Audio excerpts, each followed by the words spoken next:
fellow Toastmasters and honorable guests. Good morning. We welcome you all to the first District 20 Virtual Open House. District 20 comprises of two beautiful countries, Kuwait and Bahrain.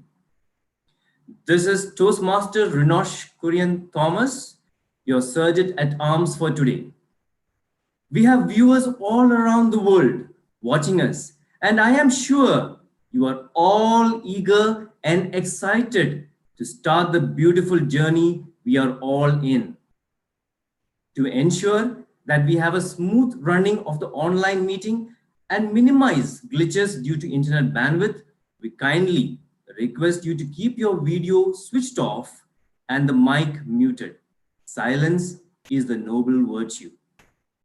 We are here today to know about Toastmasters International, a great organization connected worldwide, which has helped many people to inspire each other. Now, let us all read the district mission.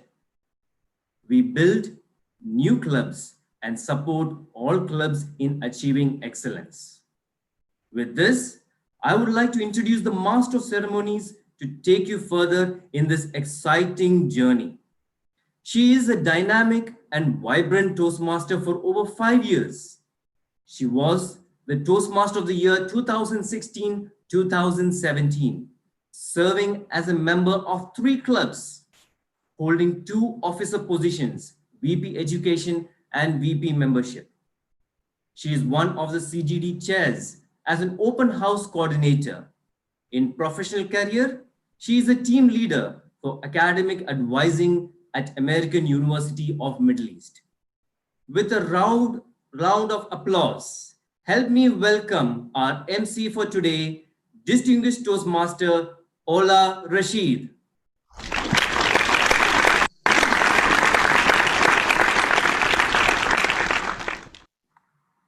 Thank you so much, Toastmaster Rinosh. Great things never come from comfort zone, and your voice cannot be heard if you don't share it with the world. Fellow Toastmasters and dear guests, this is DTM Ola Rashid, and it is my pleasure to be your Master of Ceremony for today's event. I would love to welcome you all to this magical platform, Toastmasters platform. I can assure you, if you join, you will have the chance to share your voice and you will have the support of everyone to let the world hear you. Now in Toastmasters, for any event, we do have a leader. And today's leader is a so special person. She has been in a Toastmaster for almost 8 years. In the profession, she is a financial consultant. She has been engaged in spreading the benefits of Toastmasters by helping in charter, Toastmaster, and Agavli clubs. It is her passion to nurture the communication skills of the youth, who are our future leaders. In Toastmasters leadership, she took many leadership positions at all the levels, starting from club, area, division, and a district. And currently, she is serving as a club growth director. She is a member of 4 clubs, and her favorite quote, "We rise by lifting others." Ladies and gentlemen, it is my pleasure to present for you the event chair, distinguished Toastmasters, Alka Kumra.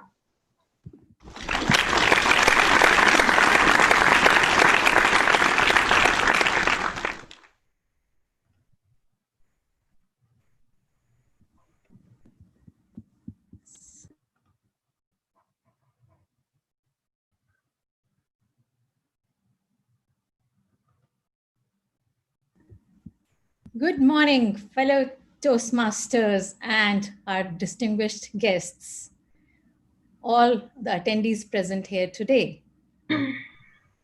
We have in our house most distinguished Toastmaster, Balraj Arnasalam, our guest speakers, wonderful guest speakers, Khalid Al-Zanki, and Member of Parliament of Bahrain, Ammar Kambar.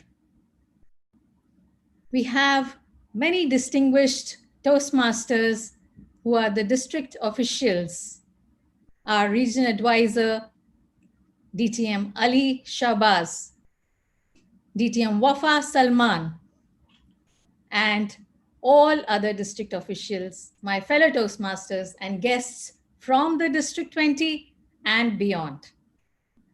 A warm welcome to our District 20 virtual open house meeting, where you will see a showcase of a short glimpse of the Toastmasters. District 20 comprises of nearly 140 clubs in Kuwait and Bahrain. We have English clubs, we have Arabic clubs, we have other language clubs. These clubs fulfill various needs of our members because we have normal regular clubs and specialty clubs. We have advanced clubs, humor clubs, we have debate clubs, we have other kinds of clubs as well, like humorous and other different specialities. So we have nearly 3,000 members in these 140 clubs in the two countries. Toastmasters International, as you know, is a non-profit organization, and it is present in 143 countries as of now. Today, we will showcase a little glimpse of our Toastmasters. And Ralph C. Smedley, Dr. Ralph C. Smedley, the founder of Toastmasters, he said, we learn best in the moments of enjoyment. And that's what we do at these Toastmasters meetings. We learn while enjoying, while networking. So I would just request you all now to sit back and enjoy what you see today, what you hear today, and what you take back from today. And hope this will make you join Toastmasters to develop your communication and leadership skills, which will help you in your personal and professional lives. Back to you, Master of Ceremonies. Thank you so much, DTM Alka Kumra. Now, before we kick off with our amazing and vibrant event of the day, we need to hear some of the leaders who have been a big support for all of us of the Toastmasters as a members and the clubs. And the gentleman who will be speaking now to you. Whenever you need help, he will be always there. Whenever you need his support, he will always be next to you. And whenever you do something, you will find him encouraging you to achieve your own maximum. He is an educator and entrepreneur. He has been in a Toastmaster for 17 years. He led the largest district in the world, consisting of 7 countries that had more than 360 clubs. What he loves to research work, robotics and artificial intelligence. And currently, he is serving as Region 11 advisor. It is my immense pleasure to welcome with us the Region 11 advisor, distinguished Toastmasters, Ali Shahbaz Ali.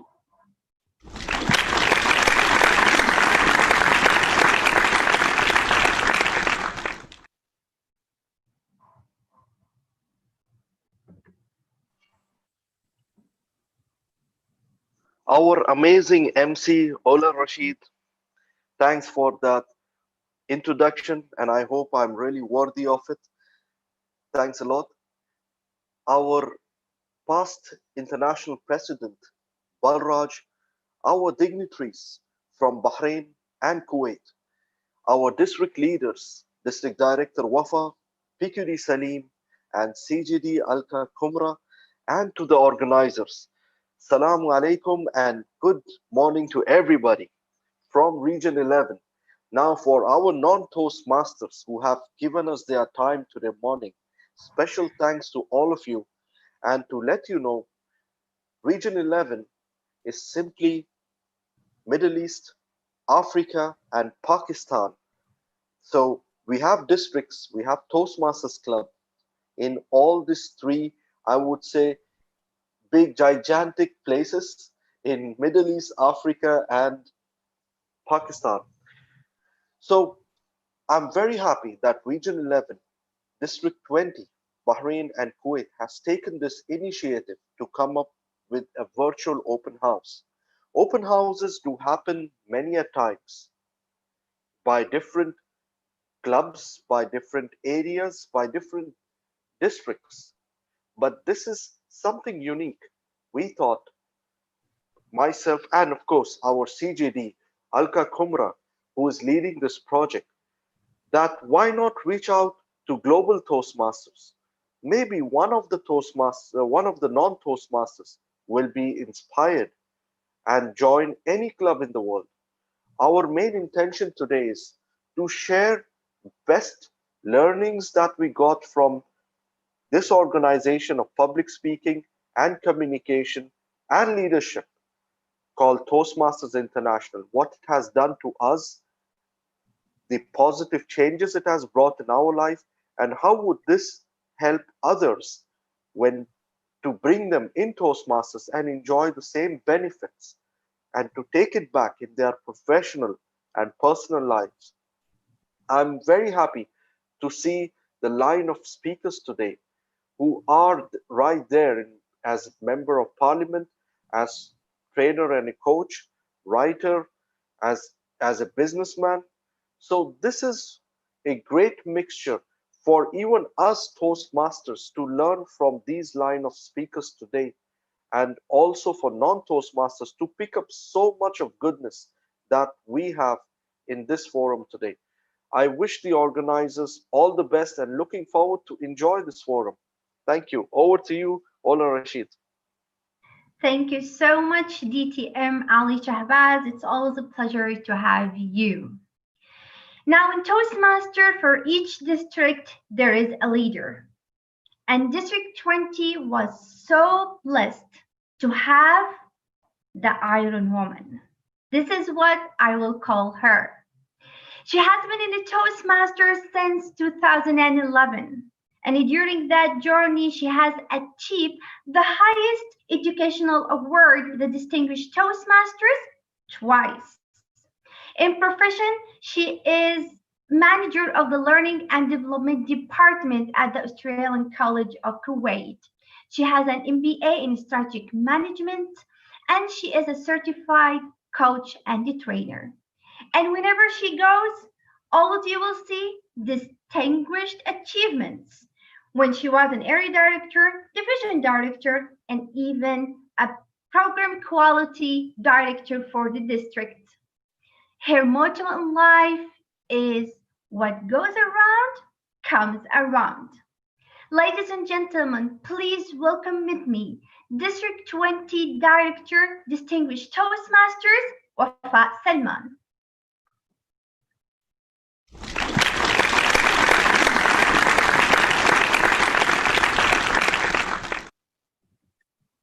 Thank you, Master of Ceremony, for that beautiful introduction. Leaders of District 20, our past international president, Barraj Anwar Salam DTM, region advisor, Ali Shahbaz Ali DTM, my PQD, Muhammad Salim DTM and CGD Alka, and all the officials in the house, Toastmasters and non-Toastmasters. Good morning to all of you. Open House is an amazing event, and this is the first time I'm trying it online. Usually, it's good to mingle and be with people and tell them what is Toastmaster is all about. Now, my speech for non-Toastmaster is usually when we try something and we find that that thing is good. It's our responsibility to spread the news and tell all people about this beautiful organization. So today, you will hear about what is this organization and why we are proud to belong. I joined in 2011. And when I joined, my target was different thing. I want to be a public speaker. I want to speak on all stages all over the world. And I want to be paid for speaking. Though I am a trainer since 1997, so I'm speaking already, but in front of students. Speaking in public was not my problem. My fear is not speaking on stage or speaking in front of thousands of people, but speaking to a target audience that they are from different mentalities, different backgrounds, different purpose in life, and inspire them and convince them with your speech and idea. That is the secret. And here is what Toastmasters taught me. I can speak to different audience that they have different purpose at the same meeting with the same speech. Though, when Toastmaster helped me and people tell me like, why do you need it? I said, it's helping me. That was my first approach with Toastmasters. When I joined, I want to be a public speaker. But when I'm indulged in the journey itself, my whole perspective is different. I was falling in the service environment. And this is the beautiful of the leadership in Toastmasters, that we are here not with a position. Now, yes, Ola said I'm the district director. Yes, my term will finish after a couple of days. But our responsibility will never finish in Toastmasters. If we are with position and if we are without position, we have to serve the community that we are living in, if they are Toastmasters or non-Toastmasters. Education, awareness, that's what we need to do. This event is just a small highlight on what we are benefiting from Toastmasters. I'm looking forward to listen to our past international president, that whenever I listen to him, I'll be inspired and get motivated. Yes, we can do it. Let's keep moving forward. That's what I feel when I hear DTM Barraj.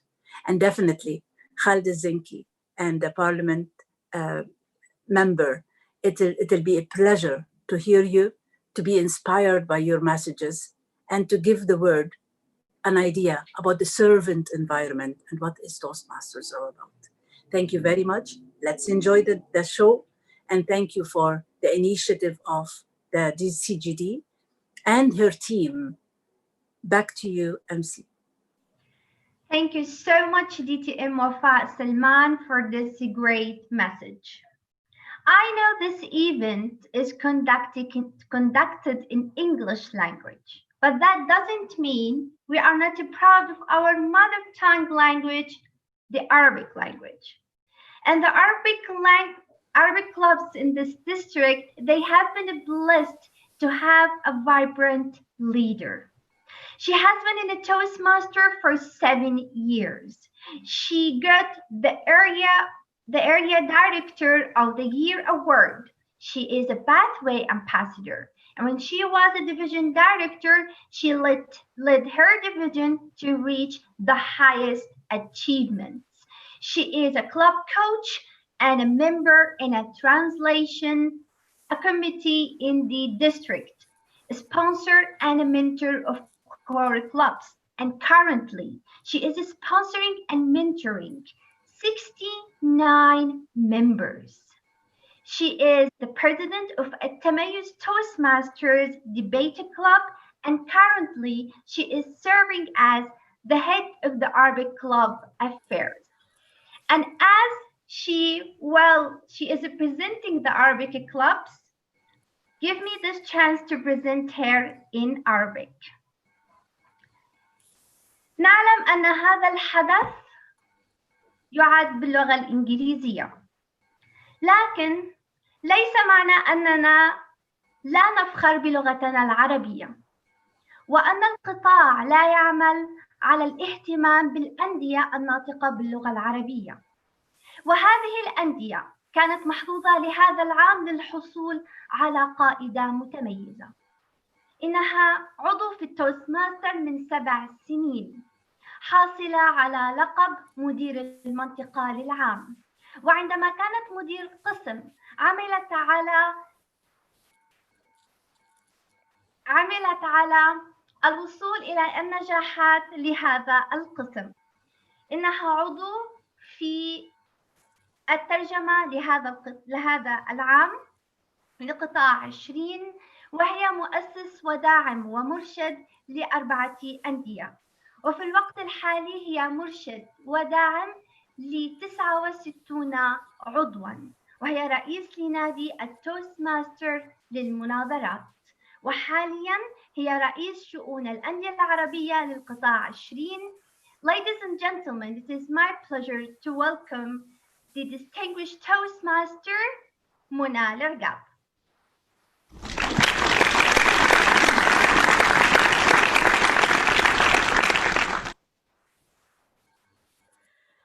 Thank you, Toastmaster Ola Rashid. Shukran jazilan, Toastmaster Ola Rashid. Forgive me, I have to speak in Arabic since I am here to represent the Arabic clubs. مرشد الإقليم التوستماستر المتميز علي شهباز علي. مدير القطاع 20 التوستماستر المتميز وفاء سلمان. التوستماسترز حول العالم، ضيوفنا الأعزاء، السلام عليكم ورحمة الله وبركاته. من منا لم يتعرض إلى ارتباك ولو كان بسيطاً حين طلب منه أن يقف أمام جمهور؟ من منا لم يتعرض في حياته إلى قليل من الخوف، رجفة، تردد في مواجهة الآخرين، إقناع الآخرين بفكرة؟ كلنا تعرضنا إلى هذا الموقف. التوستماستر أو مؤسسة التوستماستر العالمية، نحن نتعلم بشكل أفضل في بيئة تعليمية ممتعة.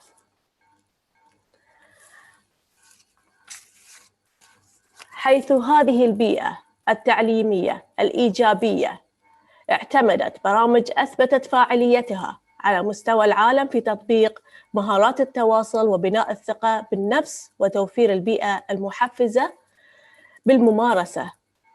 بممارسة الخطابة والقيادة والابتكار والإبداع، وأن يكون إنساناً فاعلاً في المجتمع بشكل دوري ومنظم. إنها تساعد الفرد على أن يكون متحدثاً مؤثراً وناجحاً في حياته العلمية والوظيفية والاجتماعية. يستطيع أن يطور مهارات الإقناع وإيصال رسالة إلى الشريحة المستهدفة أو دفعها إلى تبني مواقف وقناعات محددة. إنها تغير النمط التقليدي لحياة الكثيرين في العالم، كما أنها غيرت نمط حياتي شخصياً من سيدة خجولة لا تستطيع أن تواجه الآخرين إلى سيدة تقف أمامكم اليوم لتتحدث إلى غفير من الجمهور، جمهور لا تعرفه، إلا أن هذه المهارة قد اكتسبتها من أندية التوستماستر ومن أشخاص لا أعرفهم، إلا أنهم مدوا يد العون إلي. عززوا من ثقتي في نفسي، من قدراتي، من مهاراتي، وبذلك استطعت أن أقف أمام جمهور الآن. الأندية العربية بدأت في عام 2002، حيث كانت أول انطلاقة لها نادي جرين من دولة الكويت. وفي عام في عام 2007 انطلق أول نادي من المملكة العربية السعودية، وفي عام 2008 انطلق أول نادي من مملكة البحرين باللغة العربية، ومن ثم انتشرت هذه الأندية في الوطن العربي. ونحن نفخر بأن يكون لدينا أكثر من 55 نادي في القطاع 20 وحدة، ونهدف أن نصل إلى رقم 100 في القريب العاجل. فأنا أدعو الجميع إلى كل من يريد أن يكون متحدثاً مؤثراً يكسب الثقة بالنفس، إلى كل من يريد أن يطور مهاراته في التواصل، ينمي مهارات الإقناع والتأثير، يتعلم ويمارس مهارات القيادة في بيئة إيجابية تعليمية، إلى كل شاب وشابة، إلى كل طالب وموظف، إلى كل رئيس ومرؤوس، إلى كل شركة ومؤسسة، مدرسة وجامعة، جمعية ونادي. إلى كل هؤلاء برنامج التوست ماستر يقدم تطوير مهارات، يقدم لنا جميعاً كيف نطور من أنفسنا، كيف نثق بأنفسنا، كيف نستطيع أن نوصل رسالة، كيف نستطيع أن نحقق المزيد. مستقبل الأندية العربية في الوطن العربي مشرق، وبإذن الله بتعاوننا مع بعضنا البعض سنستطيع أن نضع بصمة في حياة كل شخص. كثيراً ما يوجه إلي سؤال: منى، ألم تكتفي بعد؟ 7 سنوات في التوست ماستر، ماذا تريدين أكثر؟ أقول: نحن استفدنا من هذا البرنامج ونريد أن نفيد الغير كما استفدنا، فبإمكان أي شخص أن يقطع التفاحة ويعد حبات البذور بداخلها، ولكن من يستطيع أن ينظر في بذرة واحدة ويعد الأشجار والتفاح؟ عودة إليك علا الرشيد. شكرا جزيلا العضو توست ماستر المتميز منى العقاب. Thank you so much DTM منى العقاب. Now, after these beautiful messages of an amazing leaders, it is the time to present for you what is a Toastmasters and why to join Toastmasters. And it is our pleasure to have an amazing leader, one of the Toastmasters leader who is an icon like us, who said, Toastmasters is a way of life. It helped me understand the philosophy of leadership, to give and receive respect, and to be humble. He is an entrepreneur for more than 35 years, started the work of a family business, and currently he is a managing director of Gemtrans Engineering Company. He is a Toastmaster since 30 years. He is a member of 4 clubs, including the first club in South Asia, the Colombo Toastmasters Club. From there, he went on to become the district governor of District 82 and ultimately the international president of Toastmaster International in 2017. He has been a leader and a mentor to many individuals who hold high ranks in many sectors, both in the corporate and the nonprofit organizations outside Toastmasters. It is my pleasure to present for you the past international president of Toastmasters International, distinguished Toastmaster Balaraj Aranusalam.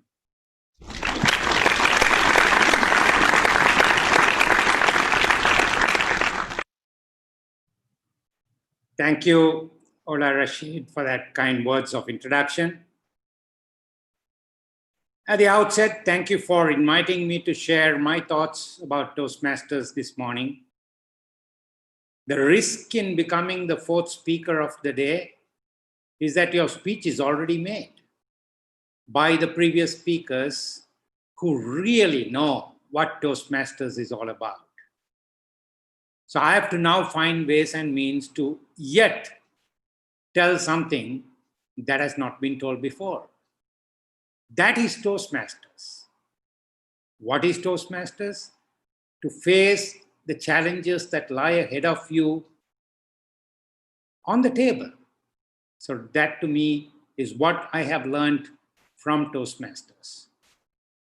I have been speaking to different audiences in the last 45 days. I've spoken more than 30 times. But today, this is a unique event because this is one of its kind to address this morning to all non-Toastmasters who are our guests today in this forum. But I also see very, very familiar faces in the audience. Unfortunately, I have nothing much to give them because they're all veteran Toastmasters. But hope they also take something from here for one reason. It is a welcoming project initiated by District 20. Much has been said about the project by the previous speakers in Ali Shabazz, Wafa Salman, your district director who made my speech already. And then I'm sure the Arabic speech of Mona, whom I have seen and spoken with, has also given my speech. And I'm proud that we have the parliamentarian of Bahrain, Inamar Kamar, here. So thank you. This is a unique project because initiated by District 20, because this is the first time I'm speaking to a non-Toastmaster guest audience at a time like this. And I'm thrilled and excited there are people online to know more about Toastmasters.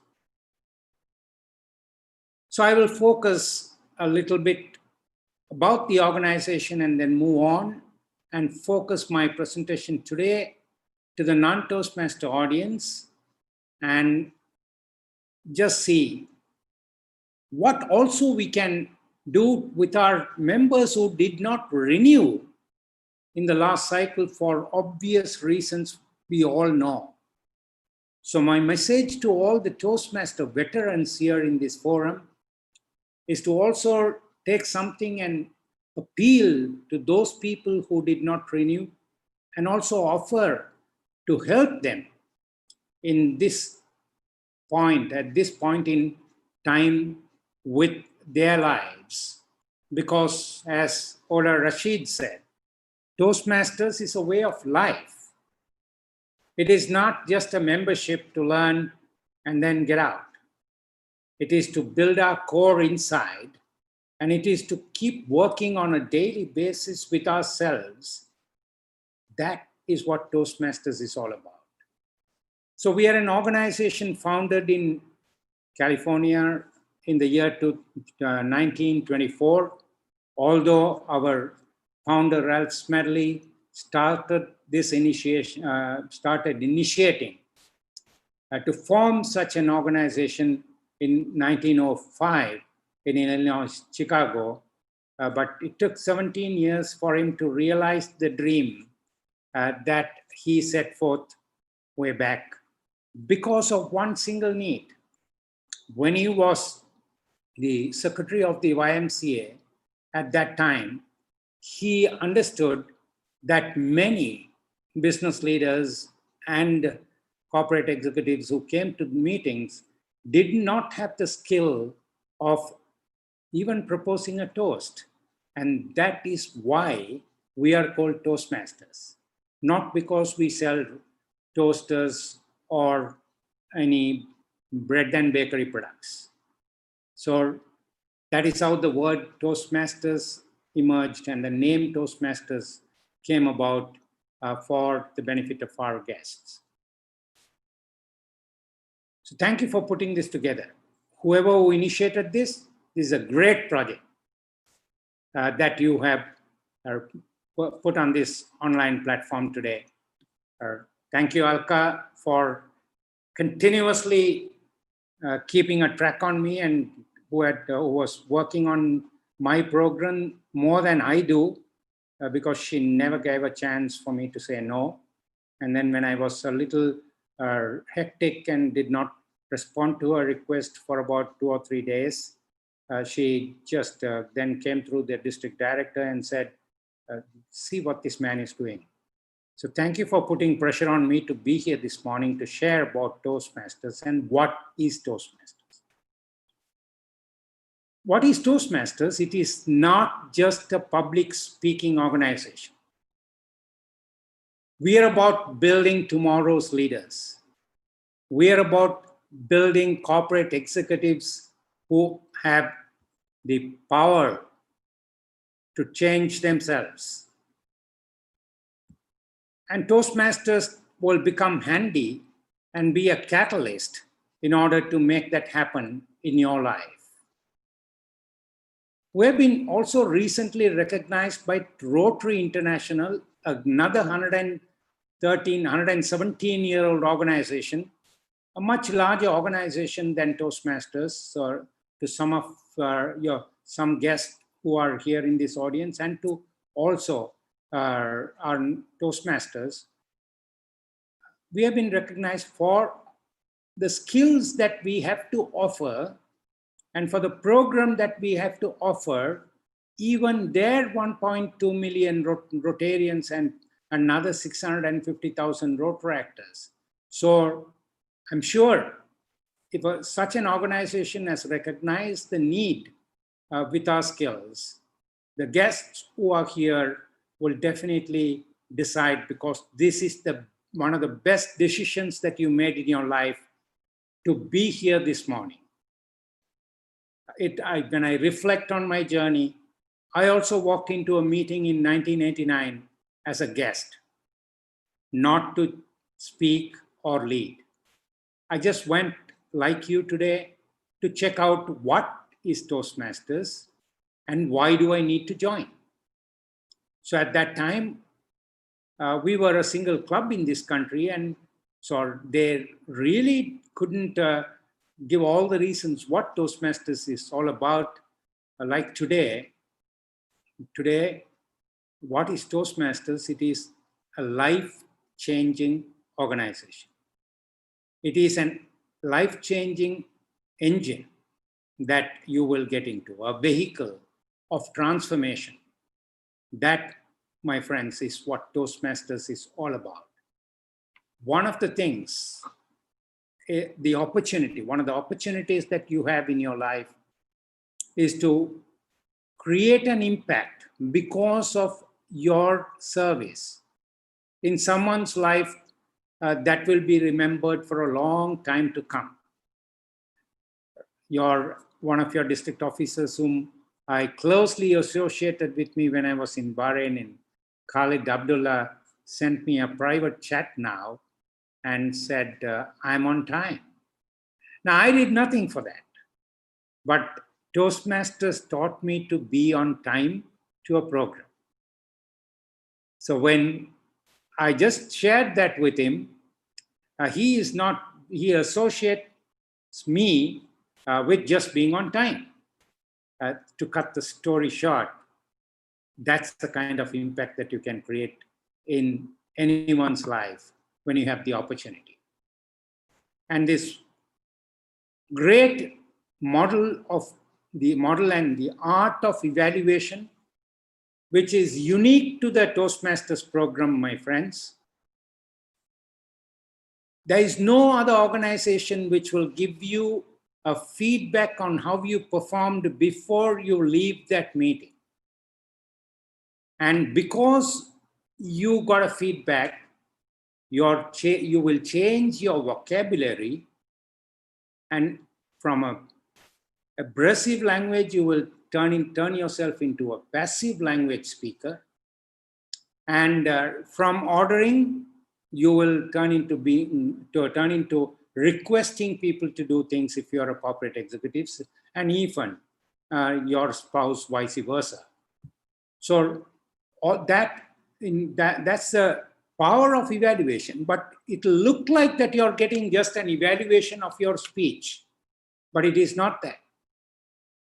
It is this philosophy of give and take because of Toastmasters, which will build the core in us to accept for who we are and also learn the art of giving and taking.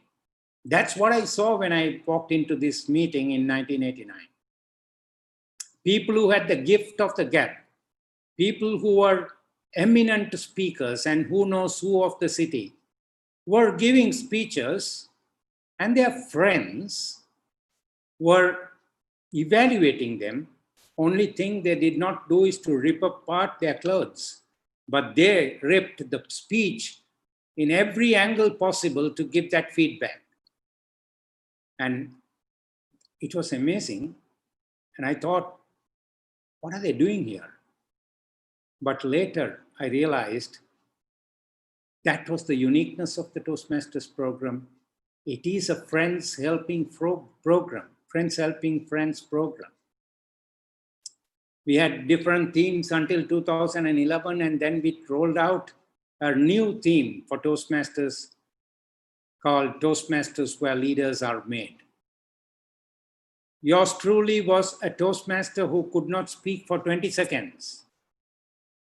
And one of my home club members is in this audience today, in Tushan Margedra, a fantastic dynamic Toastmaster, who probably knows this story. I could not speak for 20 seconds when I went to my first club meeting. And even after that, a couple of meetings until I was caught and put on our stage to speak. Otherwise, I had no way to leave the room. And that's how I became a speaker. So these are all what Toastmasters will keep doing to you if you become one. The most rewarding experiences that I have had in my 31 years of my Toastmasters journey is the resilience to patience.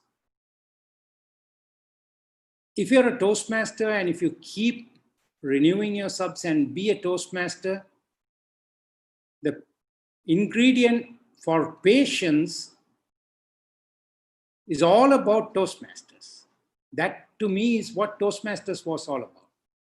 I was a club officer for 12 years and I waited for my time to be the president, although I could have become one in 7 years. But Toastmasters program will give you that space for you to operate on and be ready when you're ready. The program will emerge in front of you when you're ready. That is why I say it is a life-changing organization. It has changed more than 8 million people's lives around the world in the history of Toastmasters, apart from non-Toastmaster audiences, which we tackle. That's another couple of millions. So you, as a guest, to come here today, I welcome you to this great organization and for the decision that you have taken to check out what Toastmasters is all about. It has changed my life, so I have no doubt that it will change yours too. So that to me is what Toastmasters is all about. You will become a better corporate executive, better husband, better brother, better boss, and all the spectrums that you operate on, you will ultimately become a better human being. That is what Toastmasters is all about. Now, if you join, or why should you join Toastmasters? That is the question that we have here in front of us. So that, why do we need to join the program? To me, it is a confidence booster. At a time like this, when I think even Toastmasters members. What has happened to all of us is that we have lost confidence, and we are about a little imbalance in our lives because of the crisis that the world is going through, which has struck all the 206 countries of the world. So this ingredient called confidence is lacking in people. In the human history, our lack of confidence is very vital and very dominant in the platforms wherever we operate on. But it has also lost its human values because the lack of confidence. So Toastmasters program, why do you need to join? Is to boost your confidence all the time and be ready for whatever comes your way right next. And you may have lost your job. You may have lost something in life in this pandemic times, but Toastmasters will give you that confidence to secure your next job or become the person you're meant to be, the leader you're meant to be, the servant leader you're meant to be, with this ingredient called confidence. And another why is to sharpen and increase the depth of your listening skills. There are a lot of stories that I can share on listening skills, but one that I would like to share just in brief is that listening will make or break a life, a living life, my friends, because that's what we did when the Toastmasters who were there in 2004, when the devastating tsunami attacked the coastal belt of Sri Lanka. All that we did was to go there and listen to those victims who had lost their loved ones, when there was huge amount of clothes, shelter, food being flown and given in these camps or refugee camps. But what we did was we went and listened to them, because that is what was lacking at that time, because people wanted to hear their stories. And that, my friends, is a Toastmaster skill that you will learn, and it is a why you must join Toastmasters. To increase your analytical skills, our program is not just about public speaking. As I said, we are not a public speaking organization. If you join Toastmasters, you can also speak in public. We are about a communication organization, and we are about a leadership organization. In the last couple of years, we have built our leadership program in its totality and in depth that one cannot imagine. And that is why today we are being welcomed by the Rotary International for the program that we have in hand. We have a program named Pathways, which has all the skills that is necessary by the mankind and the womankind, of course, and to handle the world at large. How did I become a visionary? I did not become I learned visionary skills from the Toastmasters program. How did I become a leader? Is because I was trained to think of something that other people cannot see. So all this will become a part of your life if you are still around and if you decide to join Toastmasters. Healthy relationships. Here I want to talk a little. How do you build healthy relationships? Today the world is apart, or today you see what's going around in the United States of America and in many other countries. It's all because of the lack of human understanding, lack of relationship building, lack of human respect. So if you are a Toastmaster and if you live by the core values of Toastmasters, those 4 core values, integrity, respect, service, and excellence, you will never indulge yourself into any of these activities around the world. And if you will also have the guts to stop a man, if you believe in your own core values, and Toastmasters program will give, since we already have those values in place, if we use those values in every decisions that we take, we have the opportunity to build a better world. And why Toastmasters? Why do you need to join Toastmasters to build better relationship? Because you will learn the art of communication that will strengthen and deepen relationships like never before. Because of all the 64 projects that you have in Toastmasters is all about that. It is about the skills. It is about listening, because you can hear people speaking, but Toastmasters can listen to people speaking, listen to those relationships, listen to work on those. Right? It is even with colleagues, interdepartmental relationships. A couple of years ago, when I was visiting a huge conglomerate in this country, the chairman of the company who came and said, "I'm not a Toastmaster. We don't have a Toastmasters club here.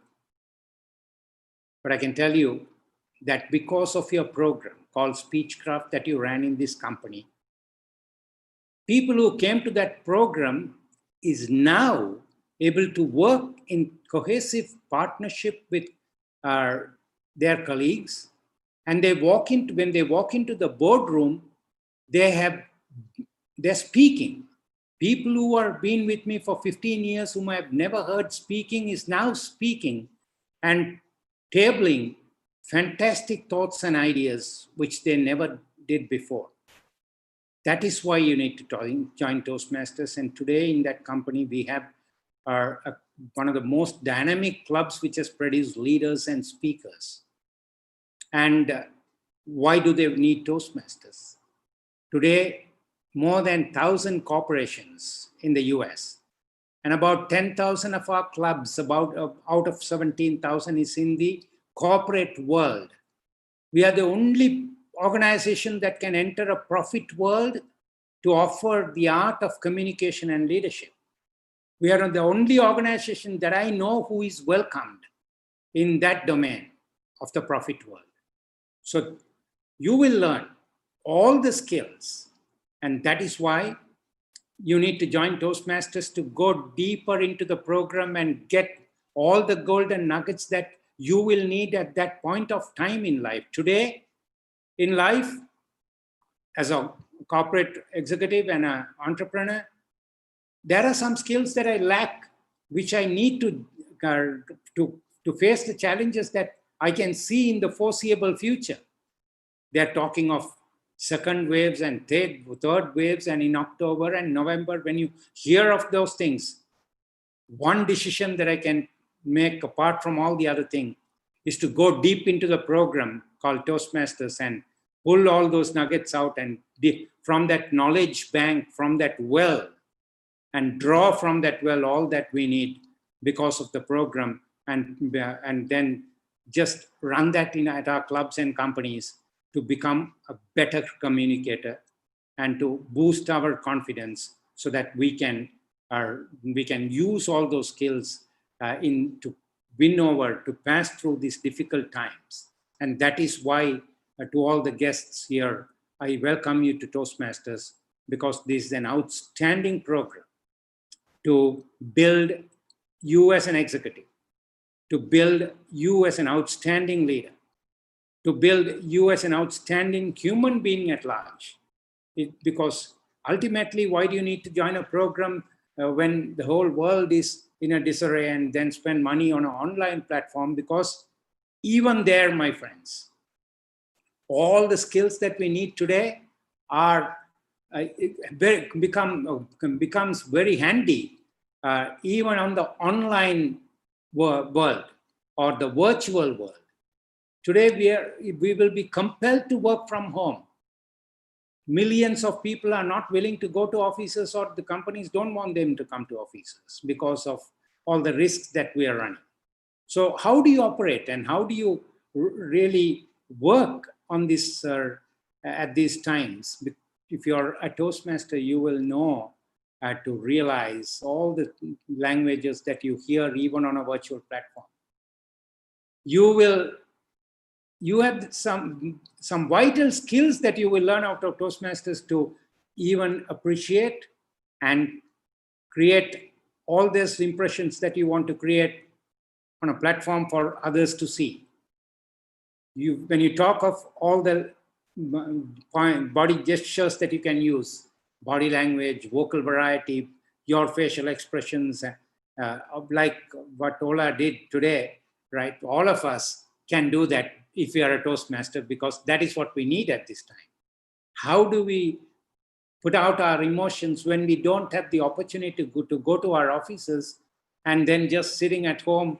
How do we put out our emotions and appeal to people to be able to better themselves and to face and tackle all the challenges that lie ahead of them?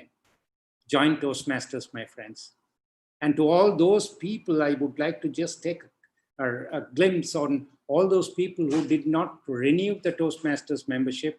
I urge you to just appeal to them with all and just show them the way to tackle their lives at this time, at this point of time, when everything is looking very bleak. So that is why we need to appeal to our members who did not renew. Just give me a minute. I have to on a light for you to see me better.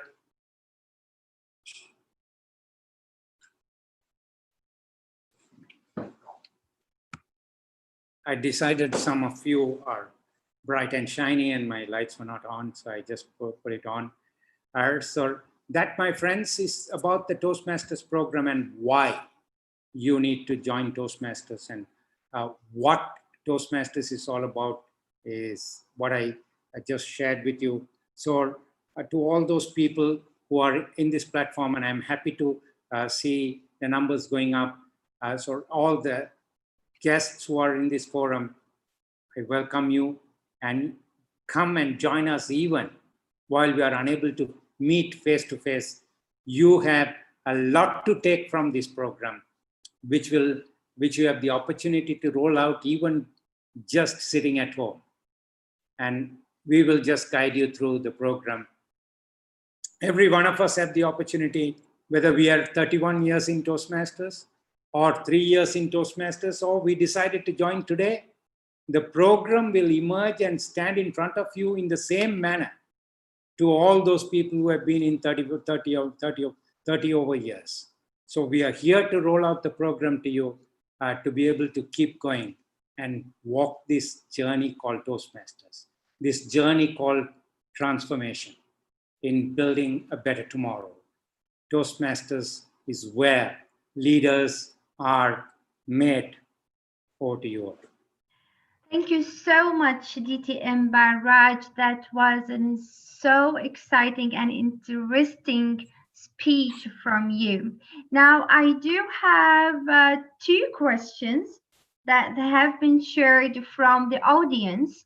The first one, it says, how Toastmasters program improved your skills in problem solving and planning? So if I understand the question right, it was relating to me, right? That's right. Right. So as I said, when I walked into my first club meeting, I was not a speaker. I could not speak for 20 seconds. Leave alone the 2 minutes prepared speeches. But eventually, I started speaking, and little did I know where my journey will end or where it will take me. To all those guests here and all those new members here, you have a lot to gain out of this program. Just join because you do not know your destination and what's in it for you and what is in it, what is in it in that stores called Toastmasters. It is a learning laboratory. I call it a learning laboratory because we have the opportunity to learn all those skills that we need at our own pace. This is not a pass or fail system. It is a pace that, because I have repeated projects. I have just it took a long time for me to really learn the art of communication, but I was a good leader. But so I had the opportunity to lead when I joined the club in 3 months, and I'm yet to stop. And reasonably, I have now become a reasonable communicator where I can handle an audience. And the most that I have handled is about 5,000 people. And I learned and I attribute all of these skills that I learned to the Toastmasters International. I do agree with you. It is a journey and a place where you really can try many things and you discover a new version of yourself as well. This is what happened to me. That next question, it says, can you suggest a tip in incorporate humor in any form of speech? Incorporate humor, that is one of my passion and that is one of my skills. Unfortunately, on a virtual platform, I'm unable to do a lot. But in Bahrain and Kuwait, I'm sure you people saw me. In fact, Ola, I have met you also. So it's not difficult to incorporate. If you watch what's going around, you will definitely have the ability to incorporate them into your speeches, because it is not a difficult skill to learn, but it takes a while to learn, because it took me more than 10 years to learn the nuances of what humor is. And then watch out when you're there, and you can just pick them up, put it there, and it will work. And it'll lighten the audience. Whenever I have a serious message to give, first thing that I look for is how can I just drop a bomb here and make these people relax so that I'm able to drive the most serious point that I want to make. That's part of our program. You have a separate path in the New Pathways program for humor. I recommend everyone to go there and learn how to inculcate humor into your presentations. Great. And the last question, it's a so interesting one. They say, if you become Dr. Ralph Smedley and you had to redo it again, what will you change in Toastmasters program? I want you to repeat the question. Okay. They say, if you become Dr. Ralph Smedley and you had to redo it again, what will you change in Toastmasters? Right. If I am to become the Smedley once again, and what will I do to Toastmasters? And Mr. Ralph Smedley started in California, and then the Smedleys in recent times changed to Denver, Colorado, for all good reasons. If I become Smedley once again, I will change the world at large.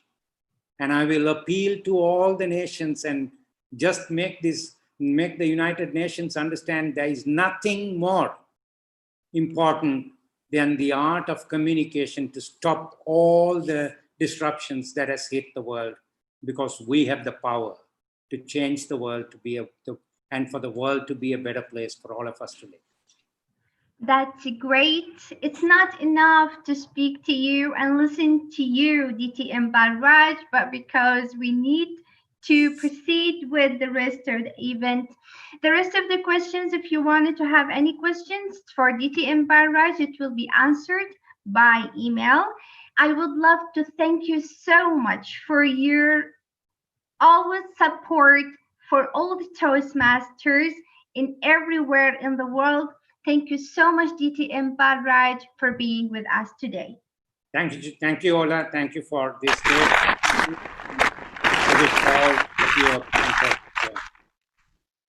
Thank you so much. And now, we heard what is a Toastmasters, and we knew why we need to join Toastmasters and what we can get from joining Toastmasters. We have prepared a demo meeting for you to understand how we learn in our meetings. And for any meeting in Toastmaster, there is always a leader. And that leader is Toastmaster of the Day. And today we are so lucky to have a vibrant Toastmasters who has been in this program for 2 years, passionate about public speaking, and she is aspiring to be a motivational speaker, a psychologist by profession, and a certified neuro-linguistic program practitioner. She believes her voice is one of her greatest strengths to use to motivate and inspire people. Fellow Toastmaster, it is the time to see how we work and how we learn. I would like to welcome for you the Toastmaster of the Day, Toastmaster Anaga Madhusudan.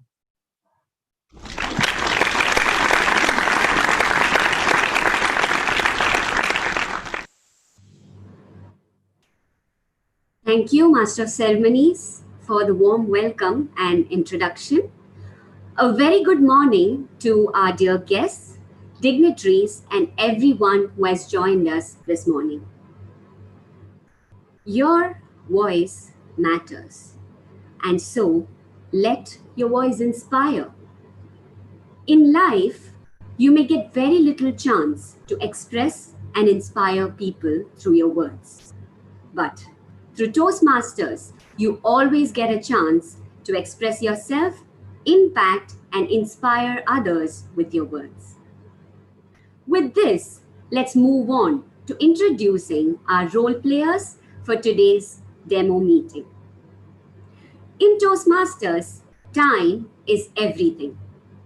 Let me take this opportunity to introduce our timer for today. Our timer for today is Toastmaster Farah Khatir. Toastmaster Farah is a bank officer.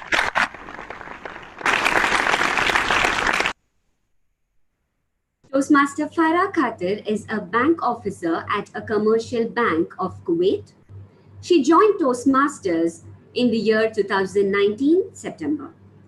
The fun and the encouraging environment of Toastmasters is what inspired her to join.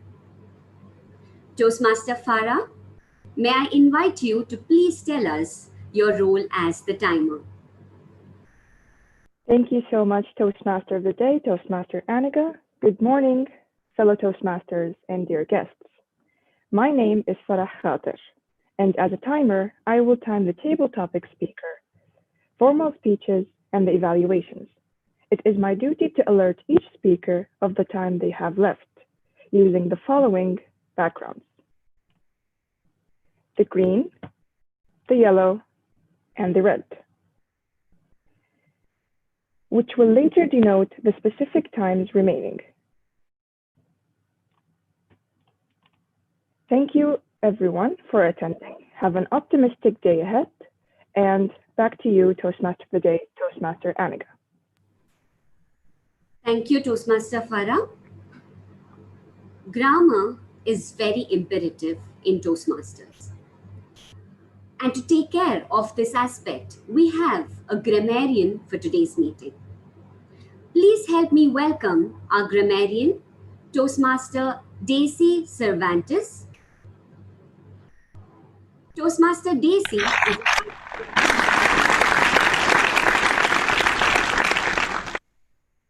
Toastmaster Daisy is a high school teacher, and she has been into Toastmasters past 11 months, and she was inspired to join Toastmasters so she could learn and implement whatever she learns from here and help her students. With this, please help me welcome Toastmaster Daisy to tell us about the role as a timer. Thank you so much, Miss Toastmaster of the Day. Good morning, my fellow Toastmasters and guests.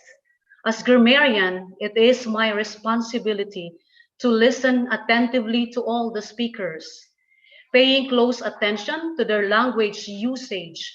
I will take note of the following words, quotes, sayings, or thoughts, as well as any misuse of the language. Moreover, as grammarian, it is also my duty to introduce the word of the day. And for today's meeting, the word is optimistic. It is an adjective or a describing word which means positive, confident, or hopeful. An example of using the word is, despite the pandemic, many people remain optimistic that this will end soon. Each speaker is encouraged to use the word of the day. I will give my word of the day and grammatical usage report when called upon during the meeting. Thank you so much, and back to you, Ms. Toastmaster of the Day. Thank you, Toastmaster Daisy, for helping us understand about the role. Now, let me introduce our next role player. Our next role player is going to be a person who's taking care of an aspect called as our counter. I will let the person himself tell us about what this role is like. Our counter for today is Toastmaster Raymond Pereira.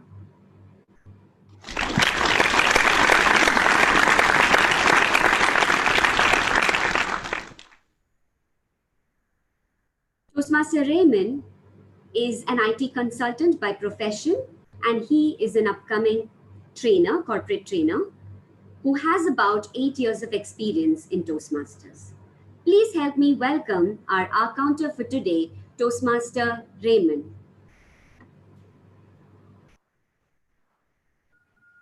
Fellow Toastmasters, dignitaries, and guests, a very good morning. Today, my role is of an R counter. My role is to capture the R's, the ums, the filler words, the crutch words, which actually disrupt our communication. Whenever we say something and we have these filler words, we look at being not confident. So my role is to capture this and come back at the end of the meeting with a statistical report of how many R's and ums from each speaker that were conducted today. Thank you, and over to Toastmaster Day, Toastmaster Anaga. Thank you, Toastmaster Raymond. Now, we move on to our education session where we have a speaker who will be presenting something to us today. Our speaker for today is Toastmaster Hisham Jeffrey. Toastmaster Hisham is a senior lecturer in BIBF who has been into Toastmasters past 5 years. He says Toastmasters has helped and inspired him to step out of his comfort zone, and he says that it has helped him to craft words that always linger around. To evaluate Toastmaster Hisham's speech, we have an evaluator. It's Toastmaster Nijo Johnson. Please help me welcome our evaluator for today. Toastmaster Nijo is a banker working in the finance department. He loves the sense of teamwork and is inspired by many people. He serves as the treasurer of his own club. Toastmaster Nijo, could you please tell us about your role as an evaluator and also share us the objectives of Toastmaster Hisham's speech? Yes, thank you, dear TMOD, for the lovely introduction. My name is Nijo Johnson, and I'm here to evaluate Toastmaster Hisham's speech. As an evaluator, I will be focusing on the positives of a speech as to what he has done very well and suggest some areas of improvement if I can find any. So the project that Toastmaster Hisham has chosen to embark on is project 1 of level 3 in his path motivational strategies. And his project is of persuasive speaking. The purpose statement of this project is that the member should understand the types of persuasive speeches and deliver a persuasive speech at a meeting. Some additional notes include that he can appeal to emotions, ethics, or logic in his speech, and that the speech should not be a report on the content of persuasive speaking. The title of his speech is The Best Deal in the World. Back to you, TMOD. Thank you, Toastmaster Nijo. Before we get to the speech, may I request our timer, Toastmaster Daisy, to help us understand the timing criteria for Toastmaster Hisham's speech.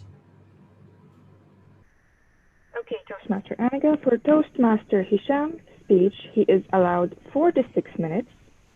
At 4 minutes, I will show the green backgrounds. At 5 minutes, I will show the yellow background. And at 6 minutes, I will show the red background, and the speaker has 30 seconds of grace period to finish off their speech. Back to you. Thank you for helping us understand about the criteria. And now, please help me welcome our vibrant speaker for today, Toastmaster Hisham Jeffrey.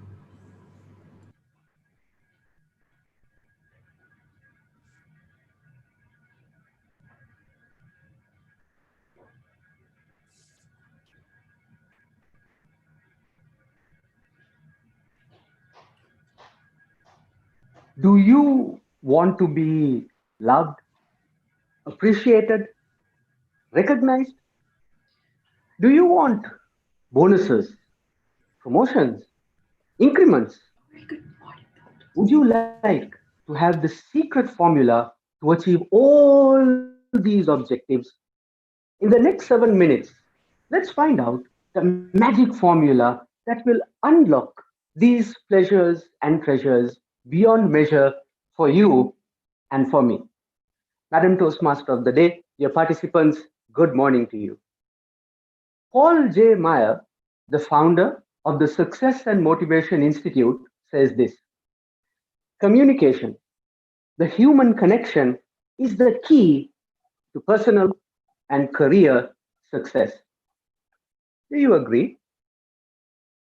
I started my career as a young, naive, impressionable accountant at a famous international audit firm back home in Sri Lanka.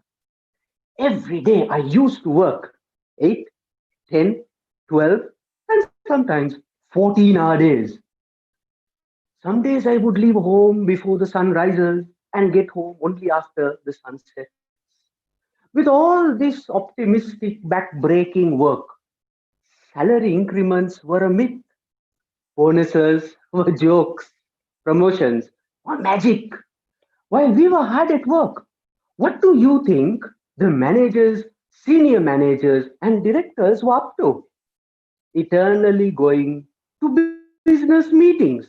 I'm sure that you know that business meetings are corporate code for long, leisurely, expensive lunches at 5-star hotels, which are paid for by the company credit card.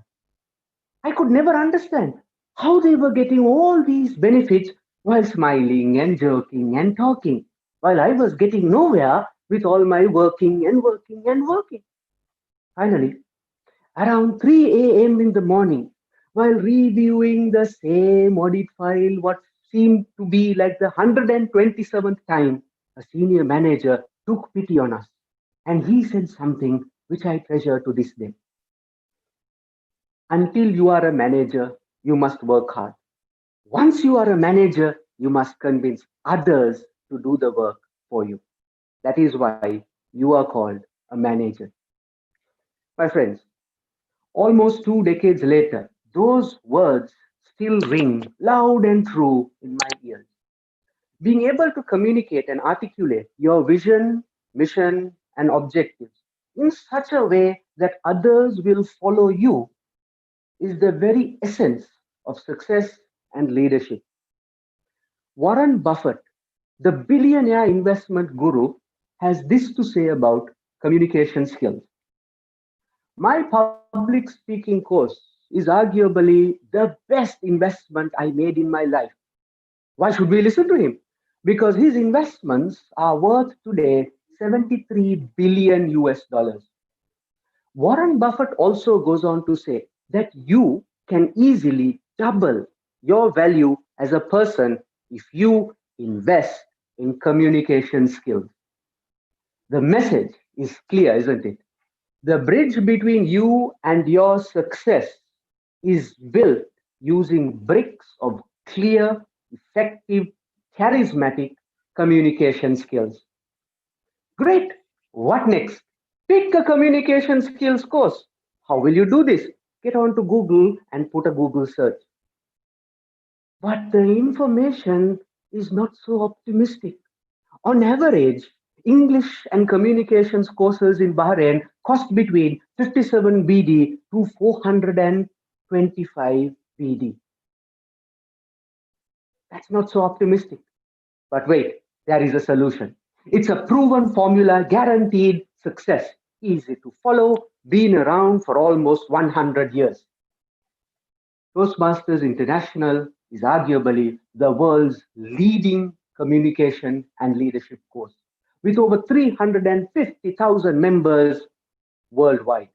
8 million people's lives have been touched and changed and transformed by this program, dedicated to develop its members in the twin towers of communication and leadership skills.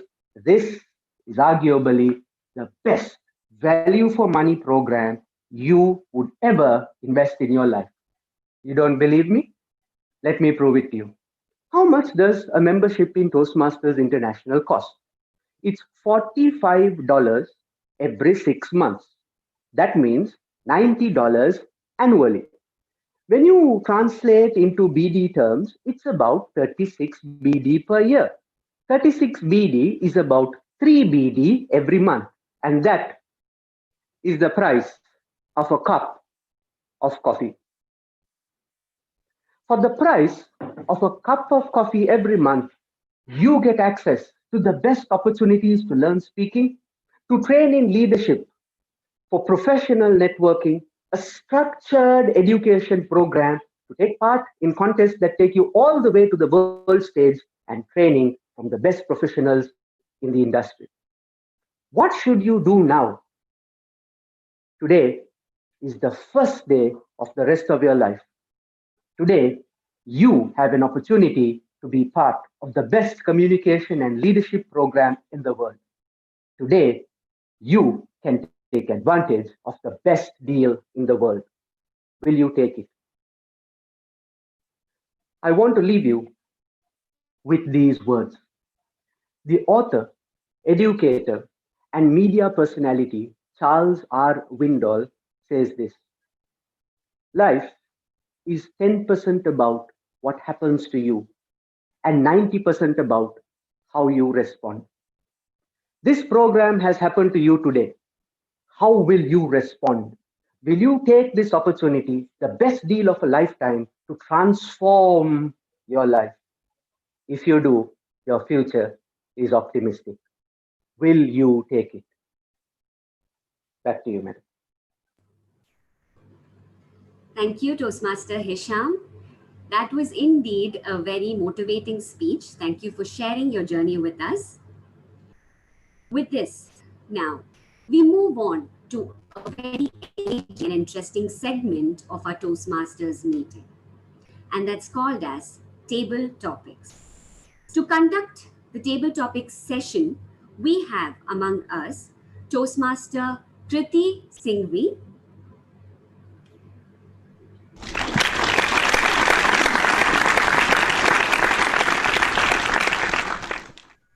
Toastmaster Kriti is a marketing manager by profession, a part-time designer who enjoys racking her brain on tricky puzzles, mystery games, and also she's been into sketching. She has been into Toastmasters past 3 years. Toastmasters has inspired her to open up and talk more often than she used to. Before we begin, can I ask our timer for today to help us understand the timing criteria for the table topic session? Yes, Toastmaster Annika, the timing allowed for the table topics participants is 1 to 2 minutes. At 1 minute, I will show the green background. At 1 and 30 seconds, I will show the yellow background. And at 2 minutes, I will show the red background with a 30 seconds of grace period for the first speaker to finish up. Thank you, and back to you. Thank you, Toastmaster Farah. Please help me welcome our table topic master for today, Toastmaster Kriti Singhvi. Thank you so much, Toastmaster Anaga, and a very good morning, fellow Toastmasters and guests. The table topic segment of our meetings is a fun and engaging way to improve our impromptu speaking skills. It's a great way for us to get optimistic about thinking quickly on our feet. As I conduct the table topics for today, I will be giving each speaker a prompt who will then speak on the topic for 1 to 2 minutes. All speakers, please note to pin the timer so that it can become easier for you to locate and time yourself, and also make sure to turn your video on. Also, this session is open to everyone present on this call, so Toastmasters and guests both are welcome to volunteer by using the raise hand button on Zoom. With that, I would like to call upon our first volunteer. We have Toastmaster Snehal. So, Toastmaster Snehal. Yes, hi Kriti. Hi, how are you doing? Good, thank you. Perfect. So for I just want to, before I start, make sure you have the timer pinned. Yeah, I'll just do that. Yeah, please go ahead. All right, perfect. So Toastmaster Snehal, I'm going to play some music for you. So what type of music makes you feel more optimistic? What type of music makes you feel more optimistic? Toastmaster Snehal.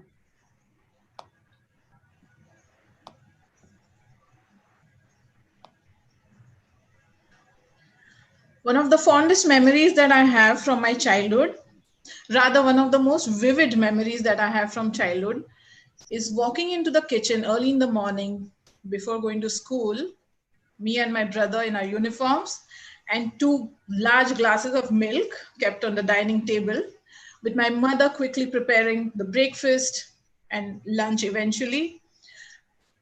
But what is vivid about this memory is the music that played in the background. It was the Indian classical music that my mother played every morning. It played on the radio. We had this old radio transistor, and it was my mom's favorite companion, I would say, because she rose early every morning, way before sunrise, before any of us were awake. She would go into the kitchen to prepare for the day, and the first thing she would do was turn on that radio transistor, and that there would be Indian classical music playing, and I have beautiful memories of that. So my family is not, not experts in music, not that we know a lot about music, but our connection is mostly to Indian film songs and the classical and other songs in my mother tongue, Marathi. So yeah, that's what my connection with music is. Over the years, from radio transistors, we moved on to tape recorders. We had those audio cassettes, and then there were CDs. And now, of course, we have songs on our phone. So it's very easy to create playlists. But for me, what music makes me feel most optimistic? I think music for me is about memories. And every time I'm low or I'm not feeling up to it, I go back to those songs which my mother used to hear as when I was a child. So the music of the 80s in the Indian film industry, the Bollywood music, as you would say, I go back to those. It takes me back to the calmer times, to the quieter times, to the simpler times when there was no virus looming large over us. It soothes me, and I feel optimistic. Over to the table topics, Master. Thank you so much, Toastmaster Snehal. Now, with that, I would also like to call upon our second volunteer that we have. I see a guest, Pragya Jain. Hi. Hi, Pragya. Can you please turn your video on? Yeah. Awesome. Hi, how are you? Nice to meet you. Same Good, here. thank you. Before I start, I just wanted to make sure you have the timer pinned. Yeah, I do have. Perfect. So, Pragya, I am going to give you a wand. So if you could make one wish come true using the wand, what would it be? If you could make one wish come true using the wand, what would it be? Pragya. Hello, Toastmasters, guests, and my dear friends. If this question would have been asked me when I was a kid, my reply would have been quite simple. grant me 100 more wishes. But as we grow up, we become more organized as to what we need and what we don't. If I was given a magic wand, I would give two options for that to the decider. One would be either make me so eligible that I can help everybody in the world around me. If you can't do that, then the second wish would be please give common sense to everybody in the world so that they know how to communicate what they want to. They know what is right and wrong. They know they have the judgments of how humanity works. That simple logic of a common sense is missing in people. All they are thinking about is themselves. Everything they listen, they see, they decide is something missing out on this particular part. The world only needs to understand that everybody who's born here, if uses even 1% of their common sense to understand what other person is communicating to them, the whole world will be out of wars, out of anger, out of hunger, and much more.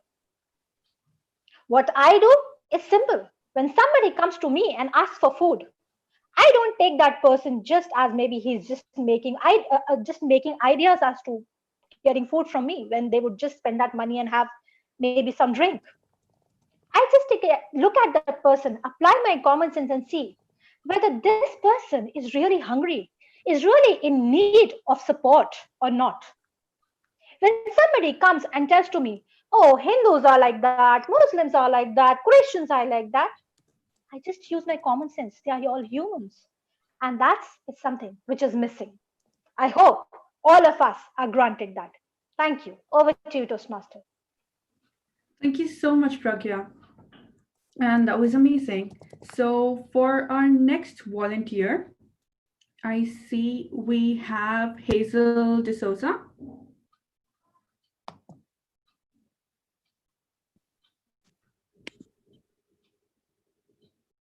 Hi, Hazel. How are you doing? Fine. Hi. I just wanted to make sure you have the timer pinned. I'll just do it. Yeah, I did that. Perfect. So, Hazel, now I'm going to give you a soft toy. And we all have watched cartoons as a kid. Who was your favorite cartoon character? We have all watched cartoons as a kid. Who was your favorite cartoon character? Over to you, Hazel.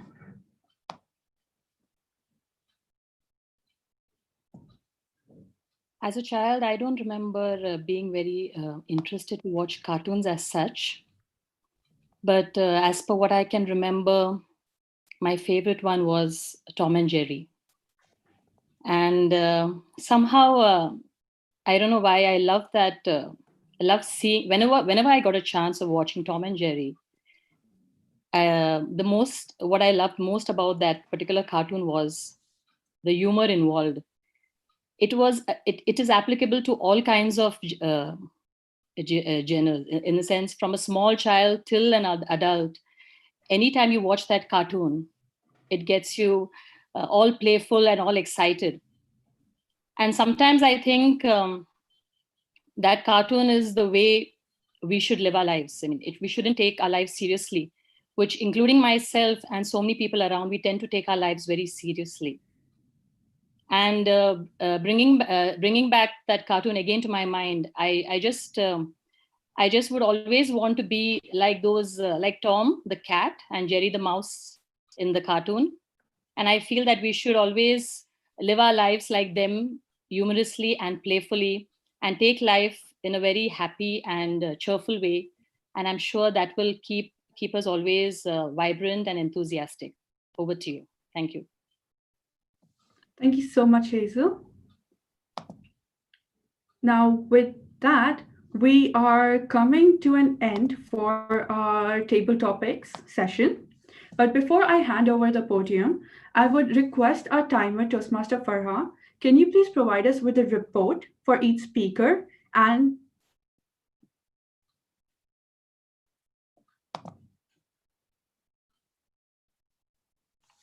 Toastmaster Yes, Farah. Toastmaster Kriti, yes, thank you so much. The speakers for the table topics are all qualified, and in a moment I will share with you the full report.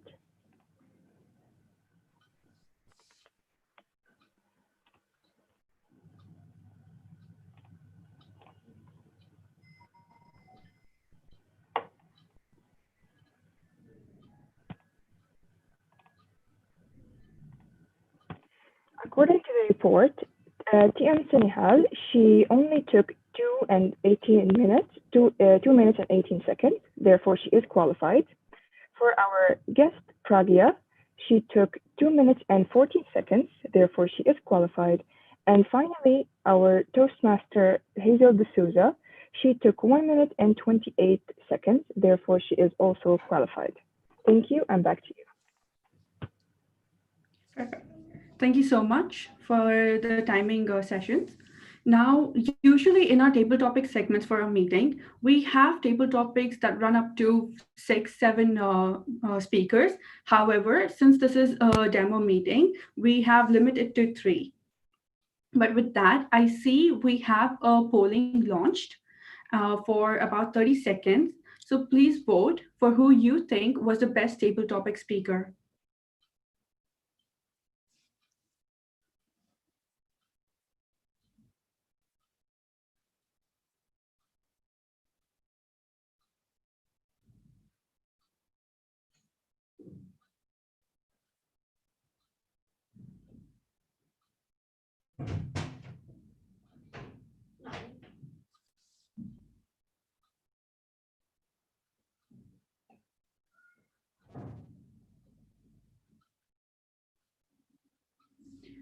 Sweet. So I believe we have closed the polling. And with that, the awards are usually announced at the end of the meeting. So I would like to hand back the podium to our TMOD of the day, Toastmaster Anaka. Thank you, Toastmaster Kriti, for that engaging round of table topics. I'm sure everyone here has enjoyed it. Now, let's move on to inviting a very important person who has been observing us from the start of the meeting throughout. Let's welcome our general evaluator for today, Toastmaster Khalid Jalal. Toastmaster Khalid is an IT professional with more than 23 years of experience in the insurance, finance, and manufacturing industries. He is a public speaker and he conducts panel discussions in technology summits. Please help me welcome our general evaluator for today, Toastmaster Khalid Jalal.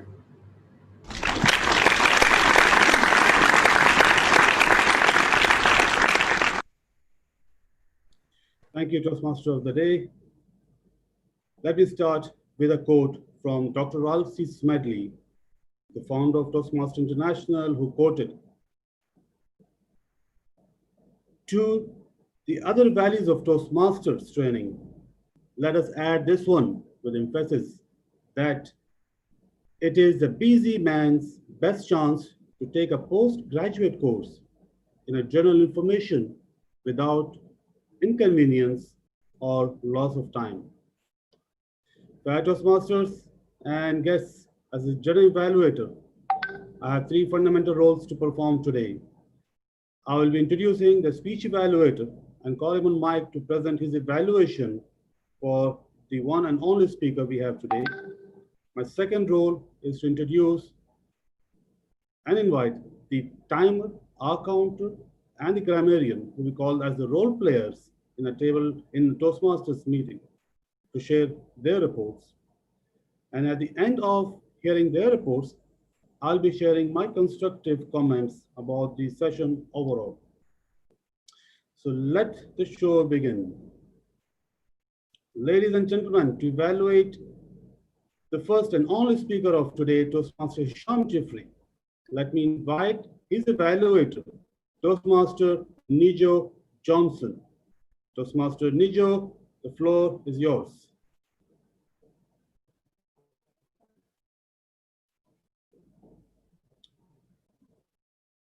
Toastmaster Nijo.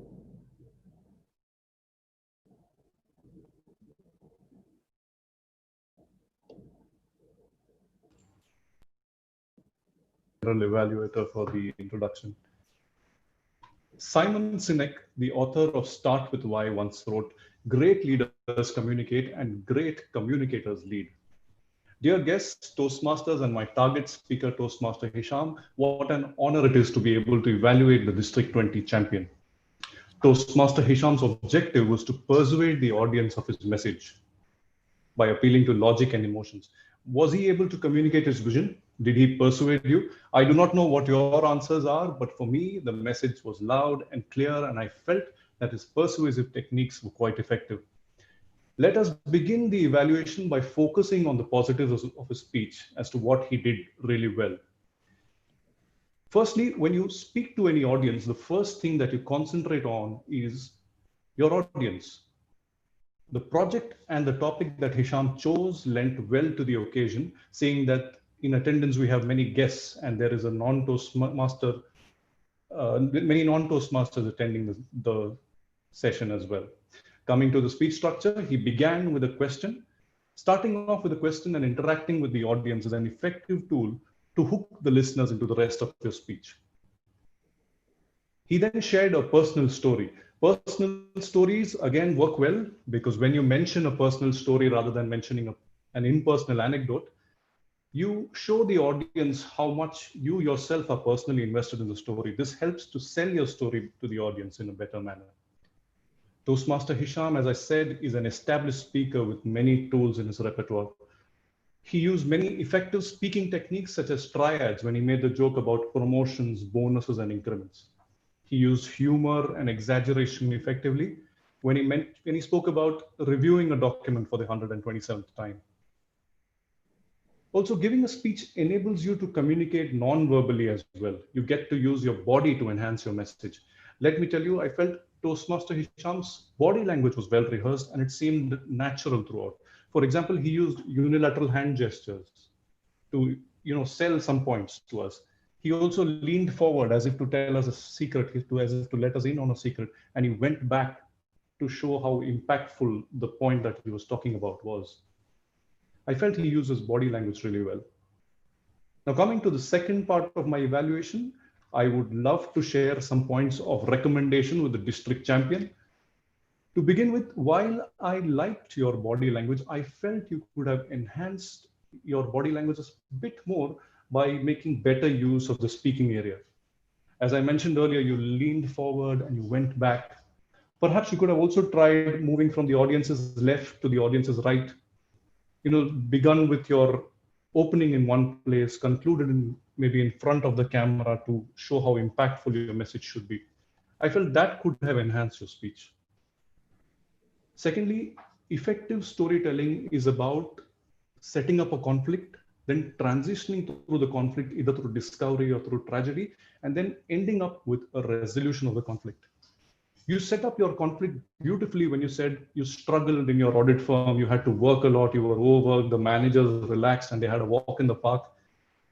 And then you also sold us the transition when you discovered the magic of public speaking and how much you enjoyed the process of enhancing your public speaking and leadership skills.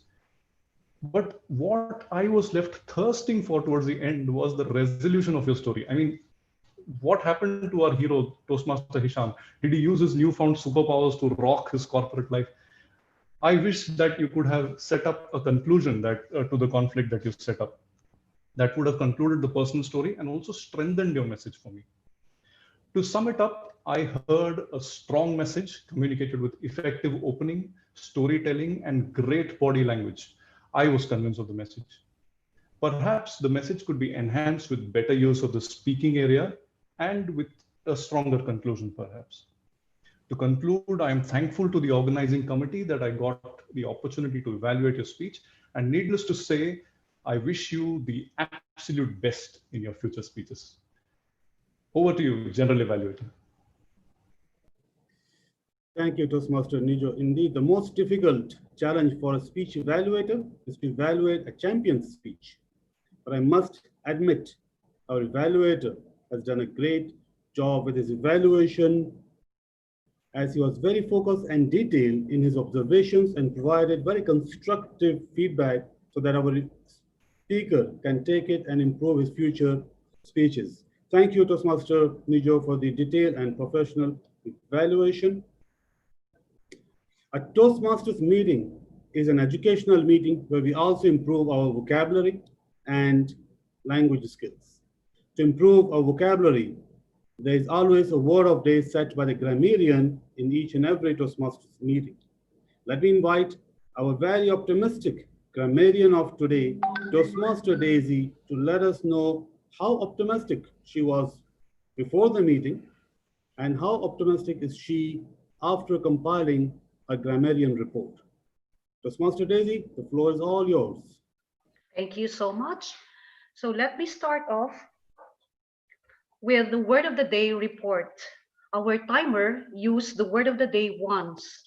Our first speaker, TM Hisham Jifri, used also the word of the day once. And also the table topics master, TM Kriti, used the word once. Now let's go to the improper grammatical usage. I have listed 3 here. The first one is the improper use of the preposition.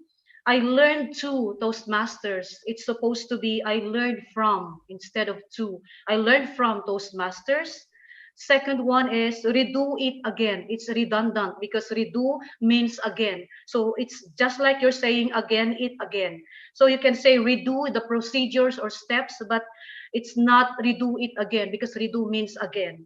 And the last one is if we are narrating past experiences, we are expected to use past tense of the verbs and it should be consistent. I slept, I ate, I went to school, I submitted, okay? And we are not allowed to shift from one tense to another, especially if there is the time expression 2 years ago, yesterday, last night.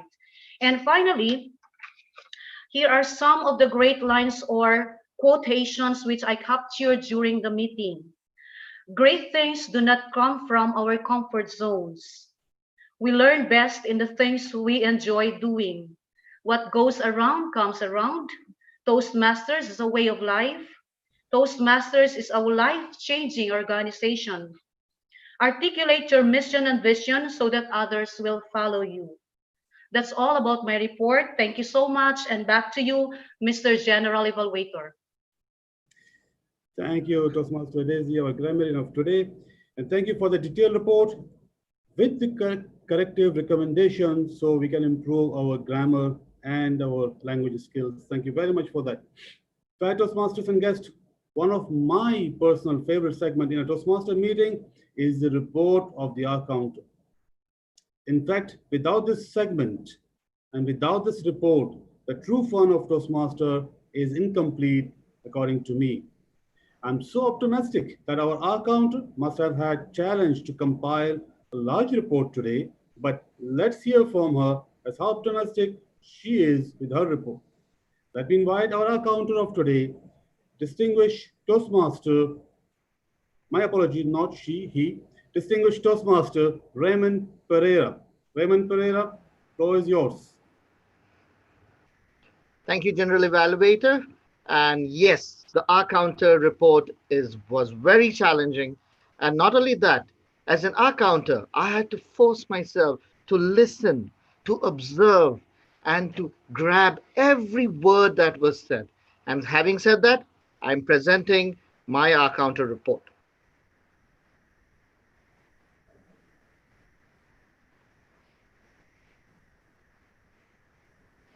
Now, this is my R counter report. We have a great meeting with a lot of brilliant speakers. But having said that, there were few speakers which had, like Toastmaster Hisham, had 3 R's, 4 pauses that were not needed. Toastmaster Farah Khater had 1 R. The evaluator Toastmaster Niju had 2 R's, and he repeated by saying 2 you knows.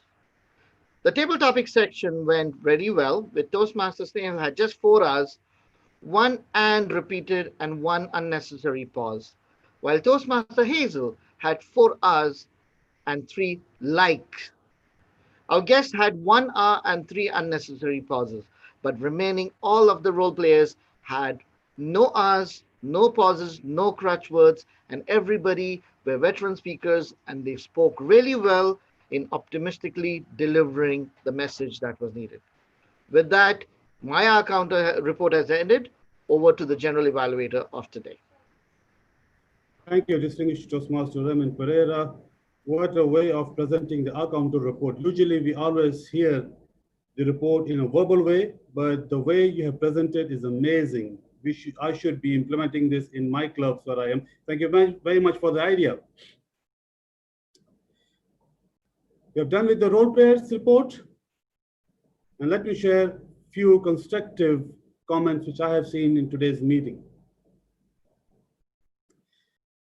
The role players overall, all of them have performed very professionally. I'm sure this is because of the great learning experience they have received from the Toastmaster programs they have been going through.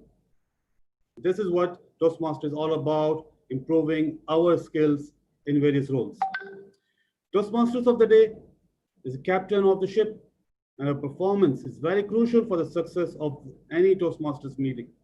The smooth flow of the session is an evidence of a great planning session, excellent example of the planning art, which we learn from a Toastmasters program, and excellently the role is performed by our Toastmaster of the day.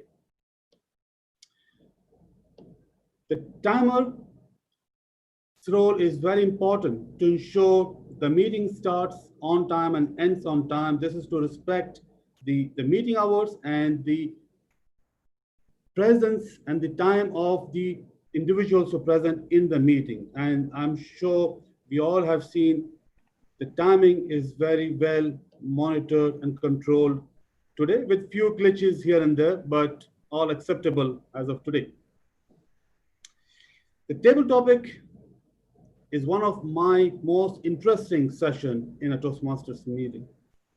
Unless the table topic selection is not wisely done, the chances are the audience who are non-Toastmasters, they start building the fear from that moment, and they may not attend a Toastmasters meeting in the future. But our table topic master has done a very good selection of the topics. The art of asking the questions and the way it was done is amazing, excellent.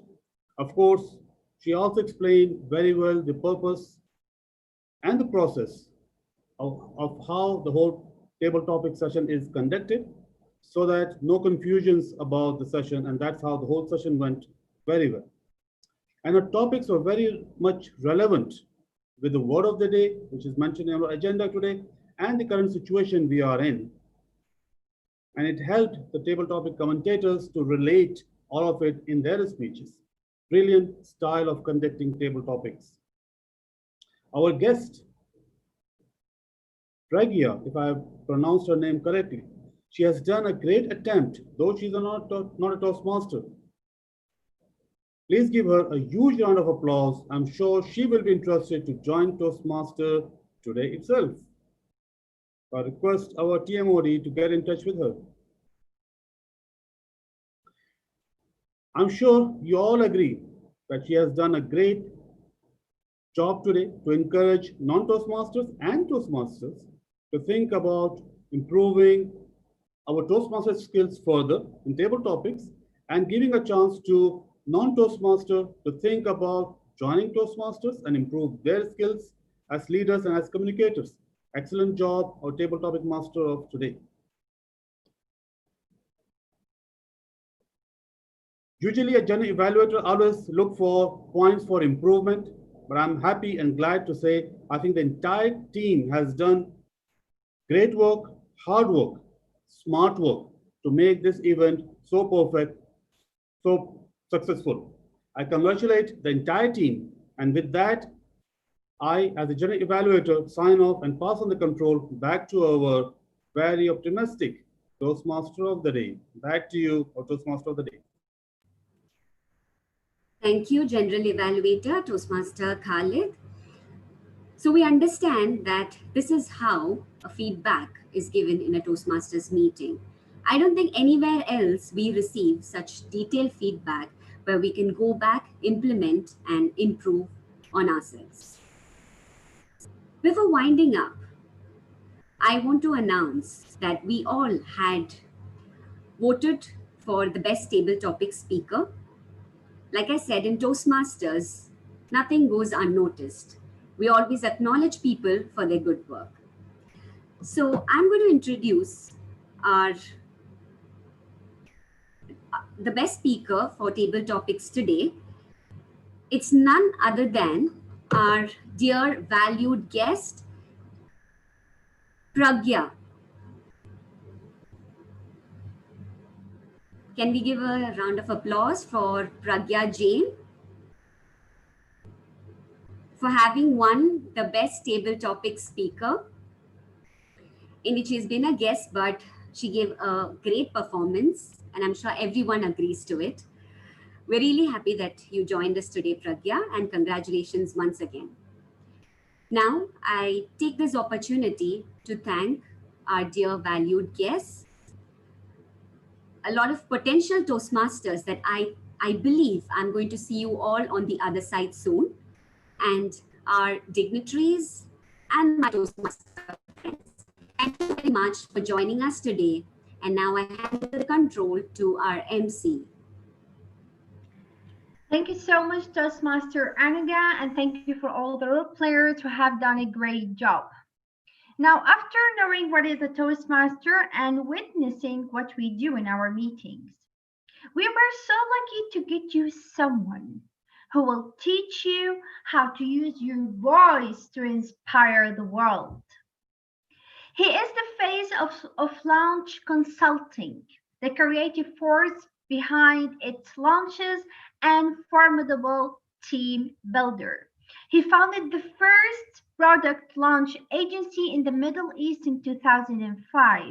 He is the host and producer of the first business and entrepreneurship podcast in the Middle East, Launch on Fire podcast, which has been featured by Entrepreneur magazine. He has been positioned as one of the Kuwait's top marketing mavens because he shares real life advice as someone who has been there in his own ventures. He is an entrepreneur with dreams of making a difference in the world. It is our pleasure to have with us one of the influencers in Kuwait, Mr. Khalid Zenki. But before to give him the platform to speak and share his thoughts with us, I would like to remind him if he can pin the timer, and if you have any questions, you can share it and I will share it with him during the question and an answer session. So, ladies and gentlemen, are you ready to hear him? This is Khalid Zenki.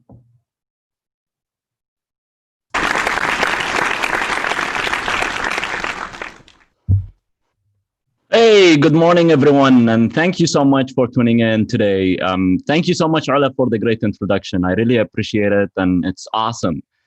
First of all, before I go into why I'm here today and what's the purpose of me being on this event is I would like to run the poll that we have over here that I just sent the co-host, one of the co-hosts. Okay, the question is, are you planning to launch your own personal brand or talent to the world? Is it yes or no?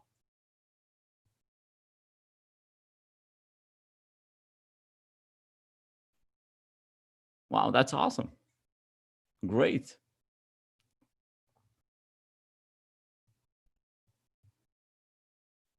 So we do have 50 out of 120. So awesome. So more than 80% of the participants, they would like to launch their talent and they would like to share the knowledge and the information that they have to the world and make an impact. And this is awesome. And this is where I started back in 2005 and 2006, when I started my own business and developing leadership skills in Kuwait for Kuwait leaders and businesses. That was back in 2004. And back then I had no knowledge of business. I had no knowledge of marketing, and I wanted to really make an impact. And I launched my business, and I learned the hard way because I didn't study business. I didn't study marketing. And this was the biggest challenge for me back then. I'm receiving a request from the co-host that to turn in the video, but unfortunately I had an issue with the recent update for the Zoom, that they are not allowing a third-party cameras to be connected. So I do apologize for that. I'll be with you by voice. I'm a podcaster, so I don't have any issue with that. And I hope that my message will get across to the participants. So let me start by asking you one thing. If you today want to launch your talent, if you today want to make an impact using the knowledge and the experience that you have, especially nowadays with the COVID-19, where everybody is looking for information, everybody looking for new ways to do new things, and you have that talent and you have that skill that you want to share with everyone. So I have a tiny time of 20 minutes, so I'll make it quick and I would say concise at the same time to get you started to really know what to do in order to launch your talent and your personal brand. First of all, I always ask my clients and people that I work with, or experts and consultants, to define their goals. What's your goal? Why you want to launch your own talents? And I believe one of the previous speaker, he mentioned Simon Sinek. He said he started with, you have to start with why you want to do what you do. What's your goals? What do you want to achieve?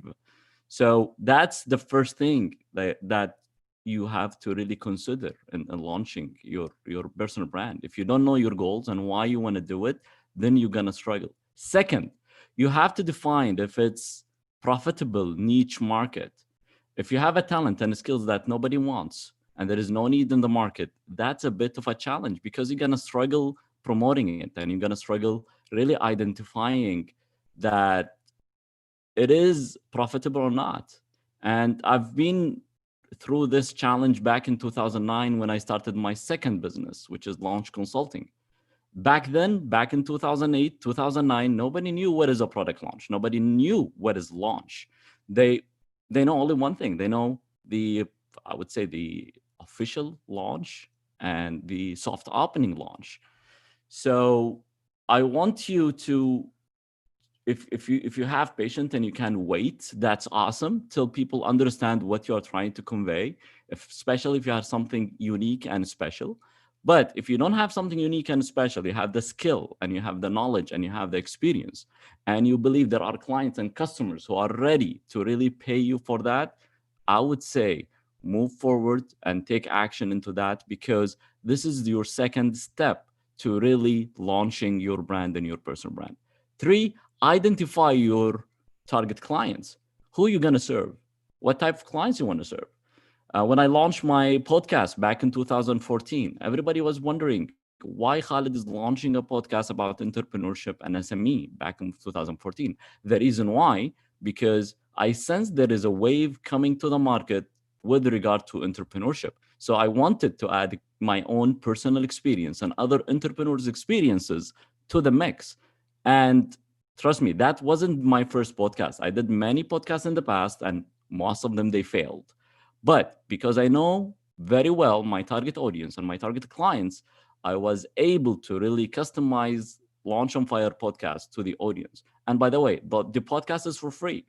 The knowledge and the experience, I'm not sharing my knowledge and experience with the audience, rather than my guests, they are sharing their journey, their lessons, the best tips, advice they would give to entrepreneurs and small business owners. So I studied the podcast very well, because this is what I do. I help, as an entrepreneur, I help people and businesses to launch their product to the market. So that was a perfect mix for me. So I want you to identify who's your target clients, who are your target customers that you will be serving and helping as much as you would like to help. Number 4, set strategies for your pricing and your services. I know a lot of people, they struggle when it comes to pricing their services, whether you are a speaker, whether you are a consultant, whether you are a coach, whether you are a mentor. You have to know one thing. To know your price, you need to know your location, which means your positioning in the market. Are you just joining the market as a beginner, although you are an expert? or you are an expert and you have a lot of experience and people know you, they know your personal brand and they know your brand. If so, then you set your price.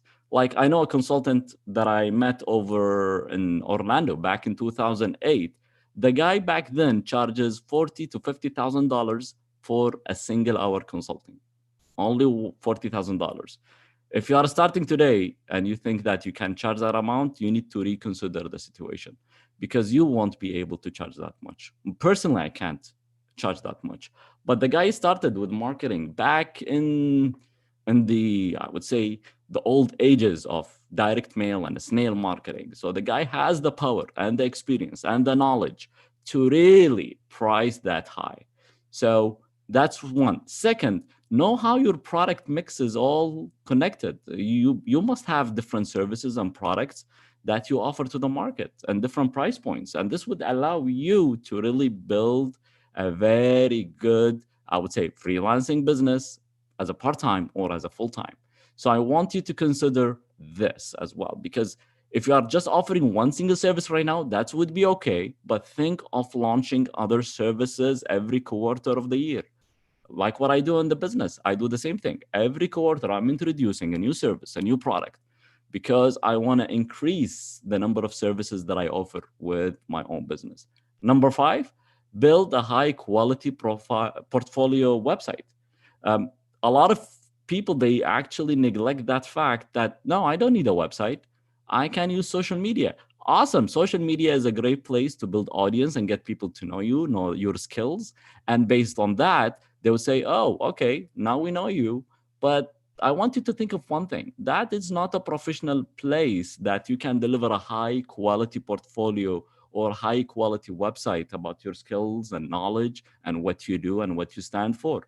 So if you build your own website and you position yourself in a niche market, so people, they know everything about you, maybe your services, products, your experiences, your clients, this would allow you and allow people to really see you as a pro in what you do. It's not just, it's a high quality website.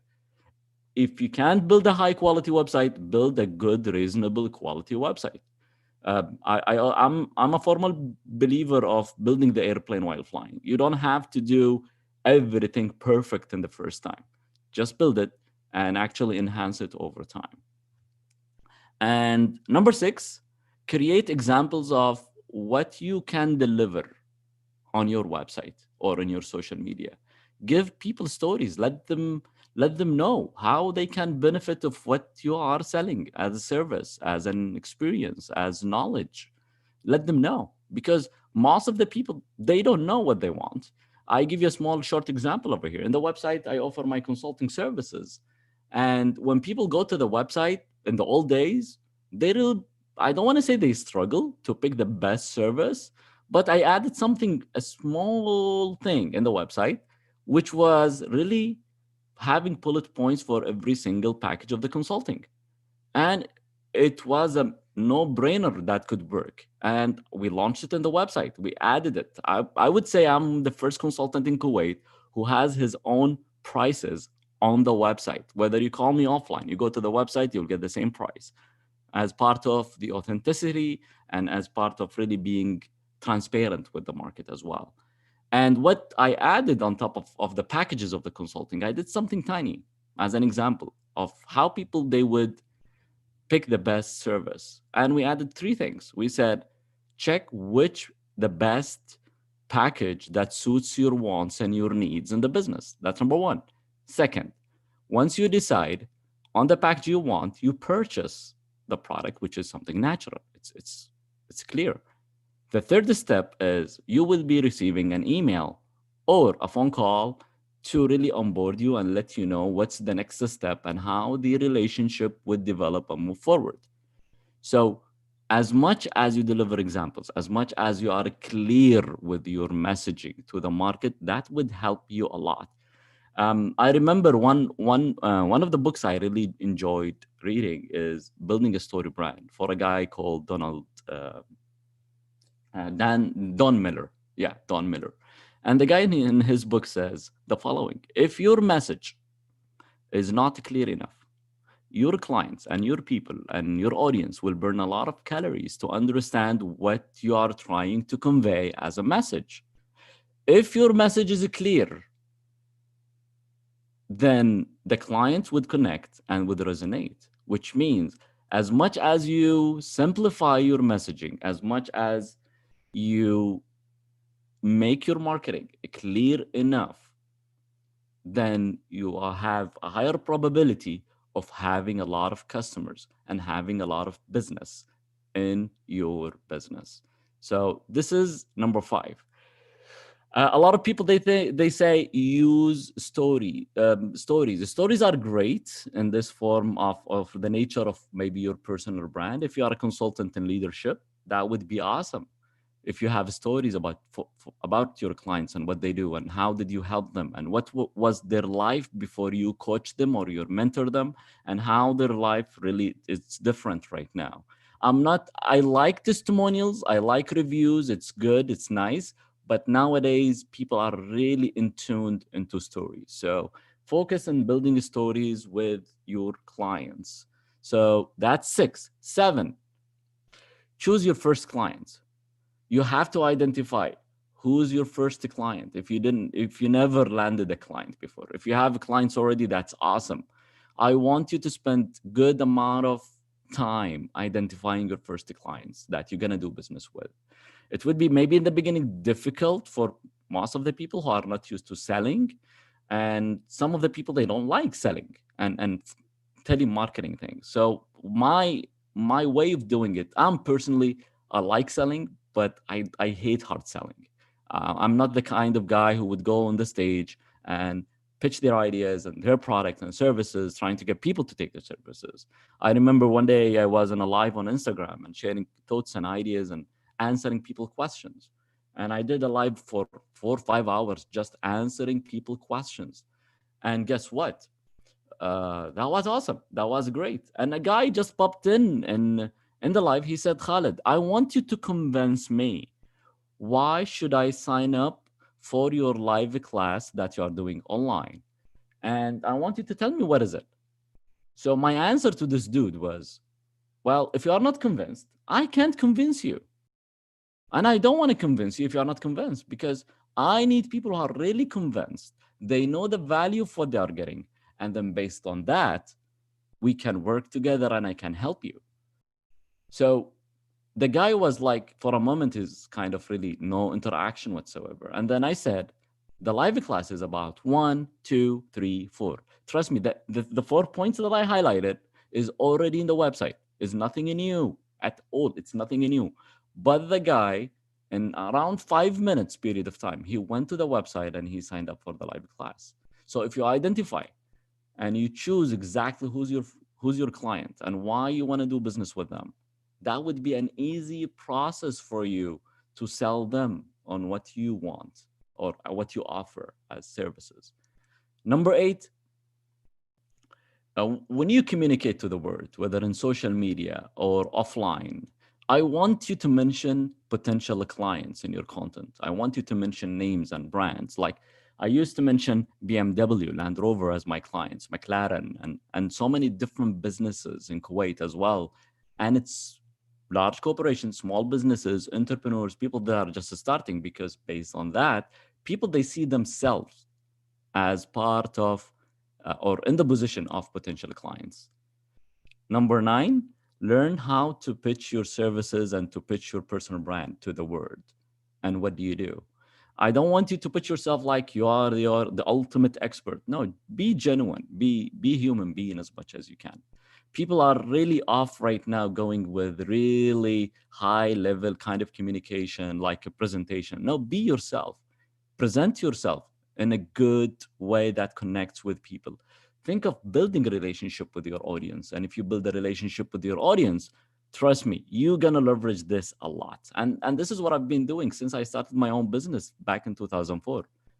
I don't have a huge following in social media. Like in LinkedIn, I have 5,000, 8,000 connections. And in Instagram, I have 14,000. And in my database and the website that I built over the years, we have a huge following as well. But it's not that. It's building a relationship with your audience, building a relationship with people, and really being consistent about your messaging and what you do. That's number 9. 10, don't mix your, if you have your own job or you are working in a company, don't mix your day job priorities with what you are doing as a part-time or as a freelancer. Try to really separate them. Try to really focus in each one of them. So that's what I want you to do, and that's what I want you to consider. These are the 10 things. If you take in consideration what I just said and I shared with you, I'll believe you will have a massive impact. You will have a massive impact in the world, and you will really make your word better, and you're going to impact a lot of people's lives as well. So you have to decide right now. If you decided to really launch your personal brand, that's awesome. You are taking action, that's even amazing. If you said, no, I don't want to launch your personal brand, I totally understand that. It's your call at the end. I want you to ask why you are today on the word, what message, what impact you would like to create. And this is why you are in Toastmaster, guys. You are in Toastmaster to really enhance your presentation skills. You are in Toastmasters to enhance your communication. You are in Toastmasters to really have an impact on people around you, your friends, your families, and people and colleagues, and maybe potential clients in the future. Their life could be waiting for your service and your experience. So by that, I want to end my small, tiny conversation that I started with you. And if you have any questions, I'll be more than happy to answer the questions. And I remember one thing that Tony Robbins said. He's my coach and he's my mentor. Tony Robbins always says, the quality of your life the quality of the question that you ask determines the quality of your life. So if you have a great question, please don't hesitate to connect and share the question, and I'll do my best to answer them. I'm available for almost, I guess, 10 minutes to answer the questions. So yeah. So if Ula want to jump in to help me moderate the question, that's awesome. Yeah, actually, because I'm reading the questions. So thank you so much, Khalid, for this nice tips to tell the people how they can launch themselves and inspire the people around. So one of the most interesting questions that I have here, is it about picking customers or for customers to pick you? That's a nice question. Well, it depends on how do you see it. Honestly, if you actually pick the right customer and client for you, that's awesome, because you're gonna make sure that relationship would be a long-term relationship. That's one. You will have a good understanding client and customer. And trust me, I've fired the clients in the past. I fired the client. I'm known for that. People, they think I have an ego. I don't have an ego, but he's not the right client. Although he signed up with us, although he paid, but after, I would say, a week or so, we didn't see that relationship is going in a positive direction. I decided back then, and the guy was shocked. I decided, you know what? No, I can't move forward in such a relationship. He was stubborn and he was really distractive. I said, no, I can't do this. I want to spend my time and my energy with the right clients. And I asked him to send the banking details, and we sent him back his money. So it depends how you see it. People, they thought I'm crazy of doing that by firing the clients. That was in April, I guess, 2017 or 18. And guess what? The guy, he's back again in September, requesting us to work with him again. And he learned the lesson. And guess what? The proposal that we sent is 5 to 6 times bigger than the initial one. Oh. He came back because he went to the market. He didn't find the right fit for him. He learned his lesson. Today, we're still working with him. So we've been into the relationship for almost 2-3 years right now. Great. So that's the right answer for that. If you pick the right client and customer, your life would be easier than they are just picking you. Yeah. Of course. the relationship between the people is really very important. So you will know how to serve them in the right way.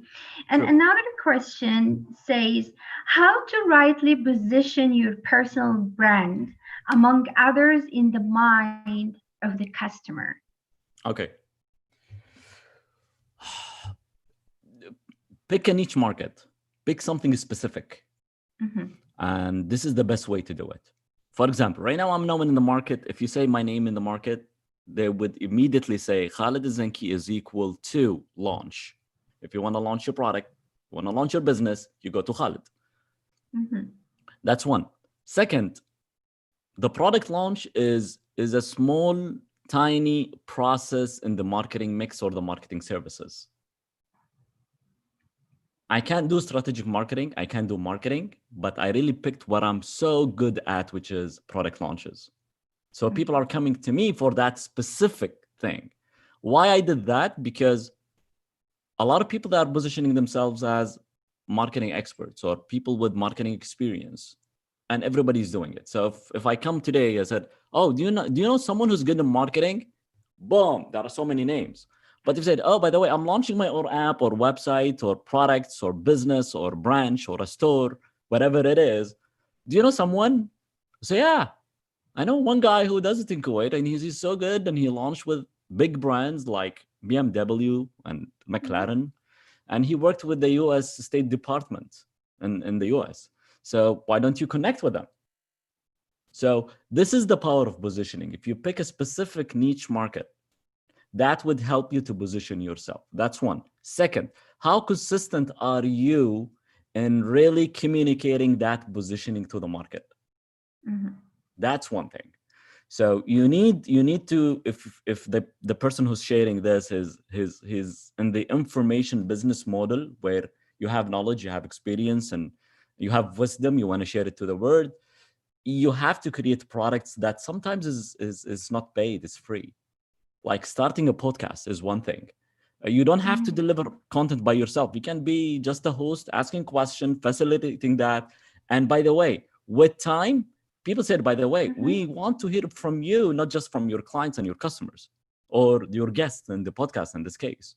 So what I did when I launched Launch on Fire podcast was 2014. By the end of 2019, I decided to stop Launch on Fire podcast and start a new podcast called Launching Your Business. It's totally new beginnings. Although I had 1.5 million downloads for Launch on Fire podcast, but I started fresh with a new start, starting with just me sharing information about a certain topic in 7 to 5 minutes, and that's it. That So sounds this is perfect. one way of positioning yourself, is really understanding your specific niche market. That's right. Another questions. Someone says, as a college student, which population should I concentrate on if I start a podcast?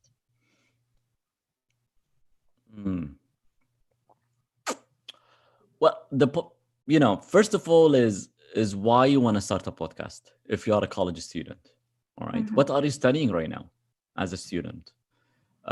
Do you want to do the podcast around skill set that you have, or a hobby, or maybe something you would like to do in the future? Like for me, I didn't study business. I didn't study marketing. I studied computer engineering. It has nothing to do with marketing and business. All right. But I learned my way through.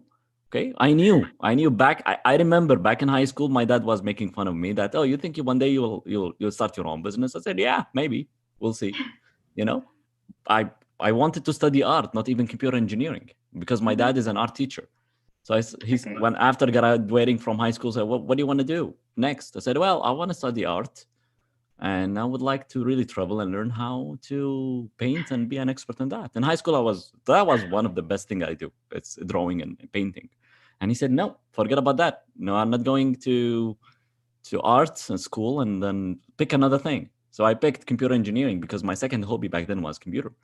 So I didn't start a podcast about tech because I'm good at tech, but I don't want to start tech because I know myself, I'm good into relationship with people and with business.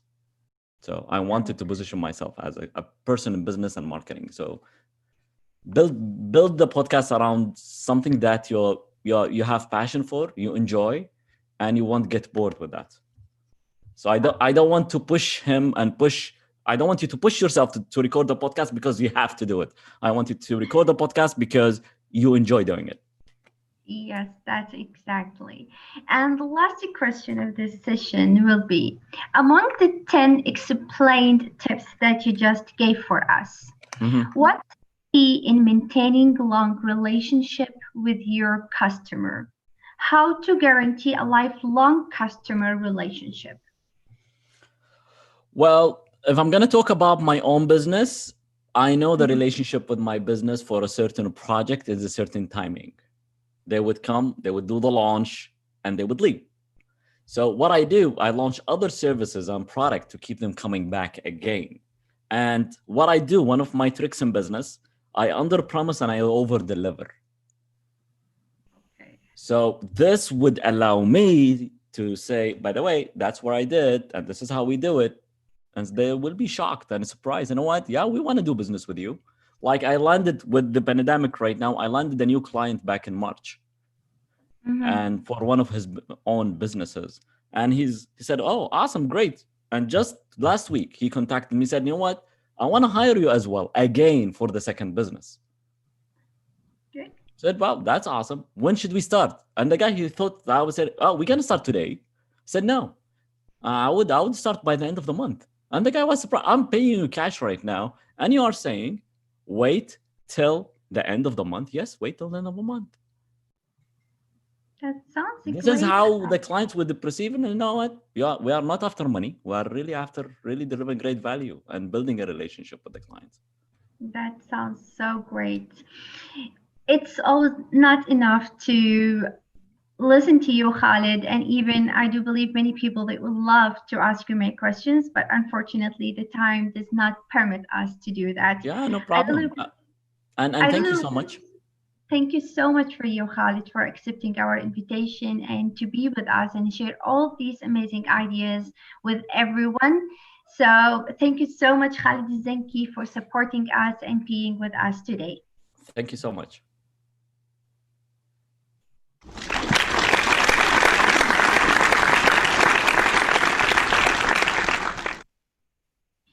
And now we have a so special segment. We know that politicians, they really need to know how to speak to inspire people.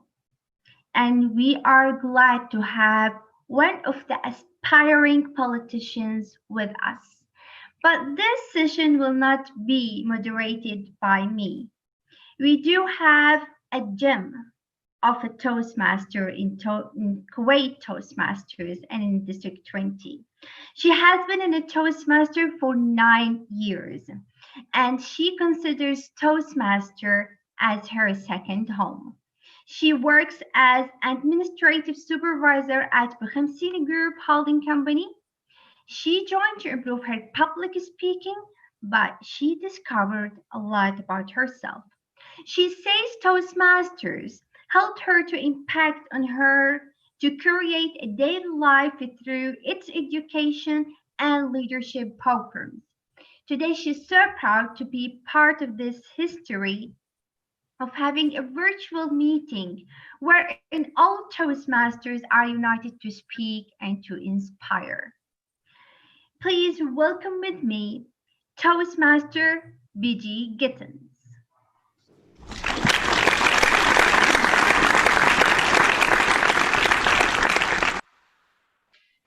Thank you, MC Ola, for the very kind words of introduction. Toastmasters membership is definitely the most important attribute you can have in your resume. A nonprofit organization, we are all voluntarily doing the efforts and service. Toastmasters also help us to achieve excellence, lead each other, serve each other, and one day to become powerful and true leaders. Our special guest this afternoon is one such leader in his community. An MBA graduate, he has had years of experience in banking and marketing and the business development sectors. An entrepreneur, he has started successful business programs such as We Event, Segway in the Bahrain market. A capable banker, a marketer with a creative mind, and one of the youngest members in the Parliament of the Kingdom of Bahrain. It is with great pleasure and honor that I welcome Member of Parliament to our segment for this afternoon, MP Ammar Kambar.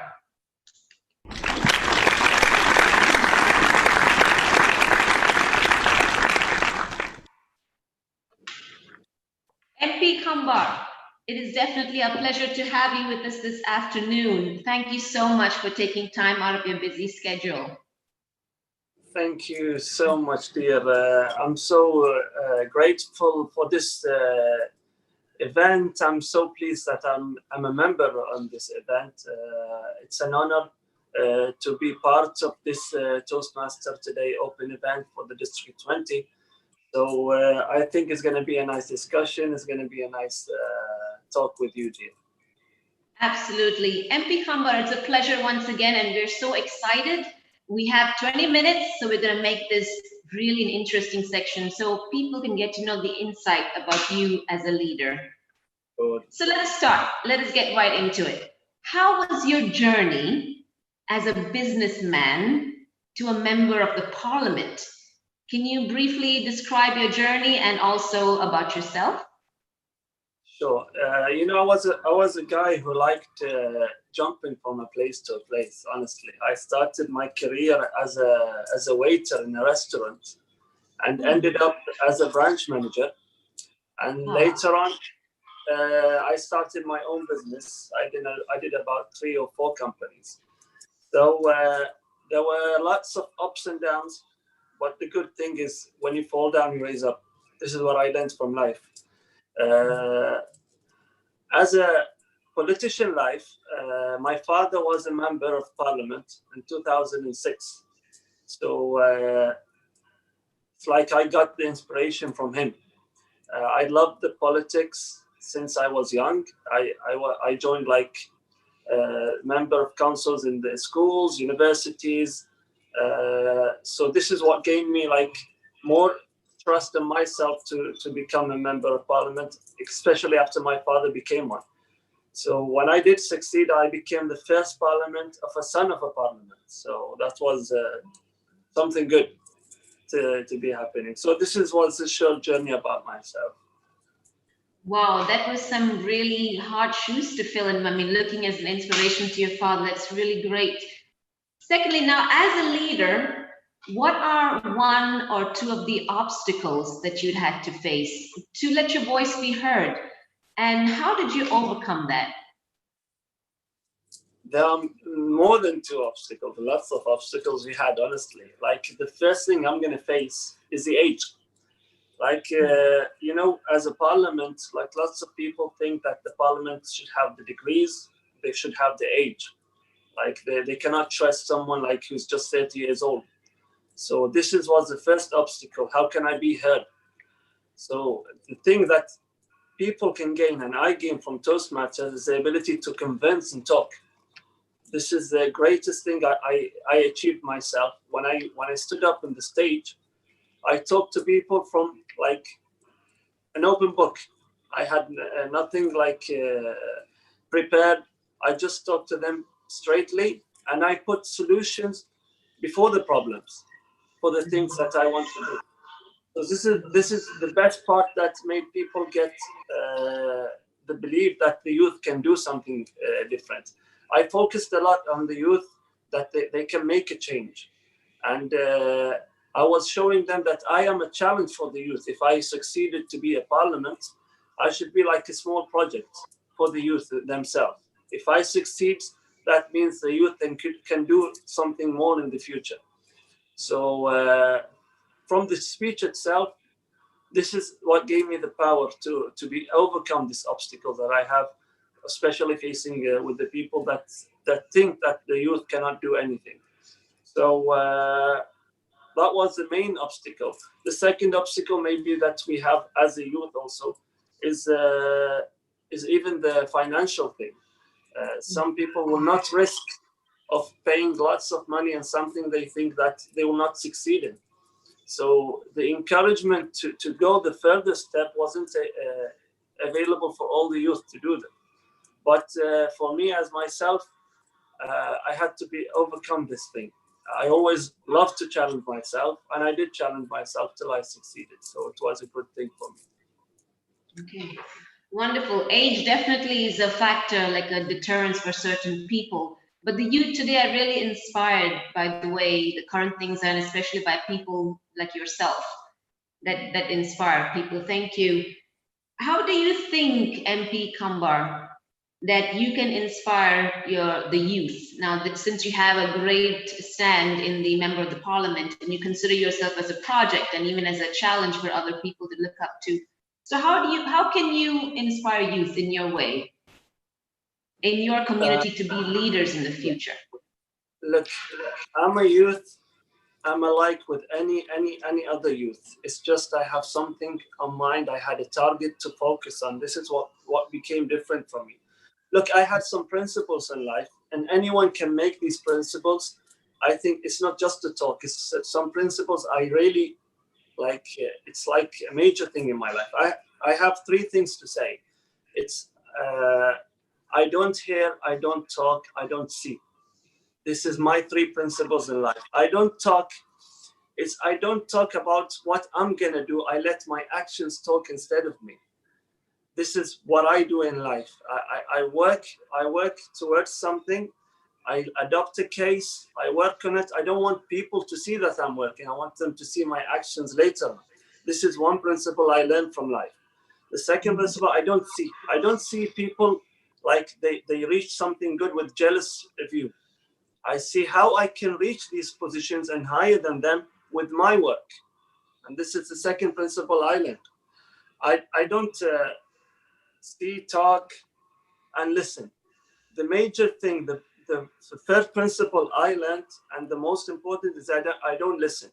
If I listen to negative people, the thing that face the youth themselves is the thinking that they're gonna lose. For example, as a politician elections, when I first started telling people that I'm gonna elect myself, the closest people to you, they will tell you that you cannot achieve what you are gonna do. They will, even if you want to do a small project, you'll see the first person are the close ones to you. They will tell you that you're not gonna succeed. So when you overcome this negativity, you're gonna overcome yourself. This is the thing that most of the youth are scared to jump to the next step. When you jump to the next step, it doesn't mean it's wrong to listen to people, but don't let negativity like take all over you. And then you'll just go behind your step. You cannot go to the second step because of this negative people. I learned not to listen to bad things, not to listen to negativity. So when I listen to these things, this gives me more power to show people that what I am capable to do. So I started doing something like totally different. So I had these three principles in my life. They really achieved me something for myself. And I fell down a lot. I had lots of bad experience in work, in business. I lost a lot of money in business, but I learned to raise up. When I fall down, when I just quit everything I did, I will not achieve anything more. But I learned to raise up again. It's like an arrow. It never goes front unless it goes back. This is what I learned from life. So any youth, whatever you do, you never give up. This is what I learned, and this is what I tell everybody. Don't give up, and just be positive. When I started the election, it was very difficult because I had the biggest area in Bahrain. I had the biggest area that's with the political views, societies always taking over this area. No one has, as an independent, no one will ever win as an independent. But I challenged against 11. There were professors, doctors, there were businessmen against me, highly educated, highly known. But, I never gave up. I said, I'm going to reach people with my views. And I did.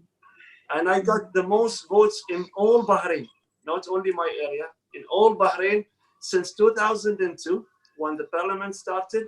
I had the most votes, and this is something I'm so grateful for the people who trusted me to elect me. So Absolutely. nowadays, I'm adopting my views as a youth. You know, I did the first application as a member of parliament. People can come to my application. I did an application. They can vote with me.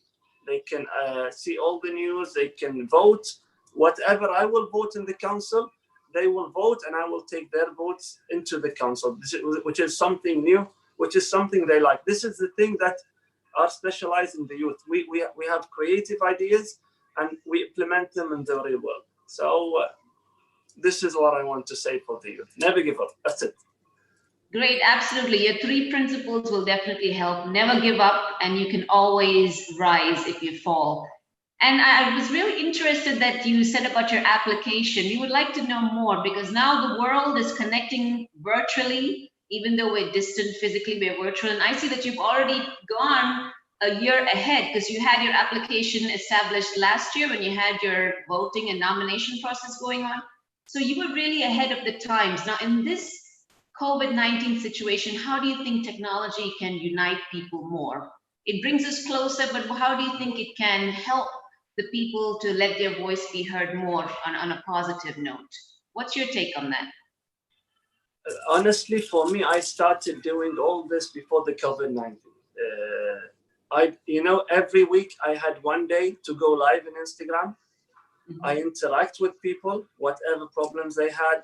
I used to speak to them. I gather all the problems, all the information from them. I stood up in front of people. Lots of parliaments, they are scared to speak up straightly with the people, because they are scared, people blame them for things. For me, I had nothing to be scared of. I'd love to interact with people. I'd like to speak to people. This is one thing I made. For the COVID-19, we were used to go out to places, gather with persons. So in this time frame, we couldn't. So I used the features of Zoom or Teams. I held, for now, I held more than 8 meetings with my people, for my area. I just opened the open sessions like you did today, and it was really great that I still can interact with people. For the application itself, I did it's like a small government as a member. You can apply to jobs, you can apply to housing, you can apply to any problem you have facing the government. You can apply with your thoughts, with your ideas, anything through this application, and you will find all my news, all what the subjects I'm talking about. This is the way I think that people can follow up with you. The thing that I face, or the parliament face, is that people are not aware of what they do. So I wanted to remove this thing, to remove these obstacles. If after 4 years I want to elect myself again, and people ask me, what did you do for us? I can just tell them, download my application and we'll see everything. So I gathered everything I did in one place. Absolutely. Actions do speak louder than words, and you are a fearless leader. You're definitely proving that as we go along. Now, MP Kambar, in your personal life, you seek inspiration. We all do. As Toastmasters, we look up to certain people for inspiration. Who is your source of inspiration, and why? My father. Oh, how old is your son? My son, I have 4 years, but my inspiration will be my family, my father, especially my father. He was the one who really supported me. He believed in me. This is what you need nowadays, that somebody believes in you, and you will work so hard that you will do everything you can to just satisfy this person, that you're going to achieve the goals that he believed in. So my inspiration is my father, honestly. Well, great. It was so nice to hear from you, MP Kambar, and God bless you and your family. Thank you for all the service you're doing to the people. And it's really a source of inspiration. Nice talking to you. Now, our Toastmaster fraternity is made up of different languages. We are a diverse community. And our host nation, Kuwait and Bahrain, has our Arabic-speaking community. And the audience is really waiting to hear for you to say something. Please share a few words of inspiration to our Arabic-speaking audience in Arabic. In Arabic? Yes. I'll say my principles in Arabic. لا أسمع لا أرى لا أتكلم. أمانة اللي يتكلم عربي. توست ماستر علمتني شيء واحد، شلون أنا أوقف على المسرح وأتكلم معاكم، شلون أوقف في قبة البرلمان وأتكلم بثقة وبصوت يوصل صوتكم. فهذا الشيء تعلمته في حياتي وعلمني التوست ماستر، وإن شاء الله نشوفكم أنتم قادة المستقبل وتكونون يعني أنا أكون مثلكم كعمار قنبر، اللي وصلته أنا أي أحد يقدر يوصله ممكن أحسن مني. الله يوفقكم وشكرا على الاستضافة ومشكورين مرة ثانية. Thank you so much and it's a pleasure having myself with you today. Thank you, MP Kambar. To our audience and Toastmasters and guests all over the world, it was definitely a pleasure, Member of Parliament Ambar Kambar, to have you today with us. Your insight into your thoughts has definitely inspired us. Your fearlessness helps us to move along, and our audience has taken away something to inspire, to keep us moving forward. We hope to host you in the state of Kuwait once the crisis, the COVID-19 situation has subsided. And may the Almighty bless you and your family, the Kingdom of Bahrain and the state of Kuwait.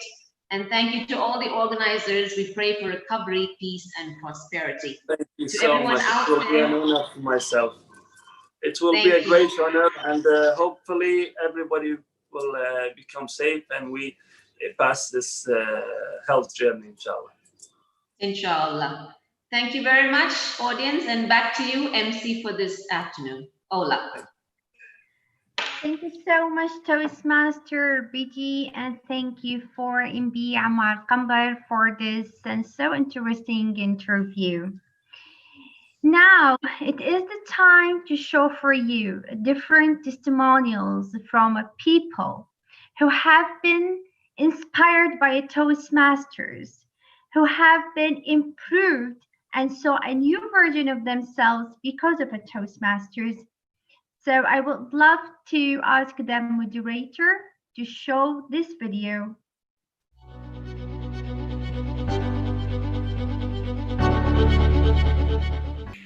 Hi, Toastmasters for me is not only a platform for public speaking. The gushing positivity and encouragement which is spread all over the Toastmasters activities have penetrated in my mind so deeply that it has saturated my soul. Eventually, all the negativity and hopelessness from within me got replaced with optimism, happiness, and love for everyone. 2012, from being the shy Toastmaster during a table topic session to a certified trainer and representing Kuwait at the upcoming international debates in June, I surely have traveled a long journey here. Not only has this inspired me to grow multifold as an individual, but Toastmasters has also given me a platform to give my message to the world. What I like the most about Toastmasters is that I have met like-minded people and made friends for life. Being a Toastmaster inspired me to be a better listener. Moreover, being a member in a corporate club has given me the opportunity to work and network with employees from different divisions and departments within the organization that I work in. And that is helping me in my career overall. Joining Toastmasters was one of my best decisions I ever made. I learned how to face my fear of public speaking, and I'm learning a lot about leadership, let alone the positive energy that I'm getting from my fellow Toastmasters. If you haven't joined the club yet, please plan to do so. Thank you. I must admit, this wonderful organization came through me on a silver platter through the magical experience as a speech crafter. Since then, I never looked back. I joined many speech competitions. I have met many amazing people in every walks of life that enhance my communication skills. Being a Toastmaster, I just didn't change. I evolved. And as a person, I believe there's no limit on what we can do. Tell me who are your friends, I will tell you who you are. When I first joined Toastmasters, I thought that it's an environment that will help you to develop your public speaking skills, sharpen your way of delivery. But I discovered that it's a place which is surround you with inspiring people, motivating people who helps you to get the better version of yourself.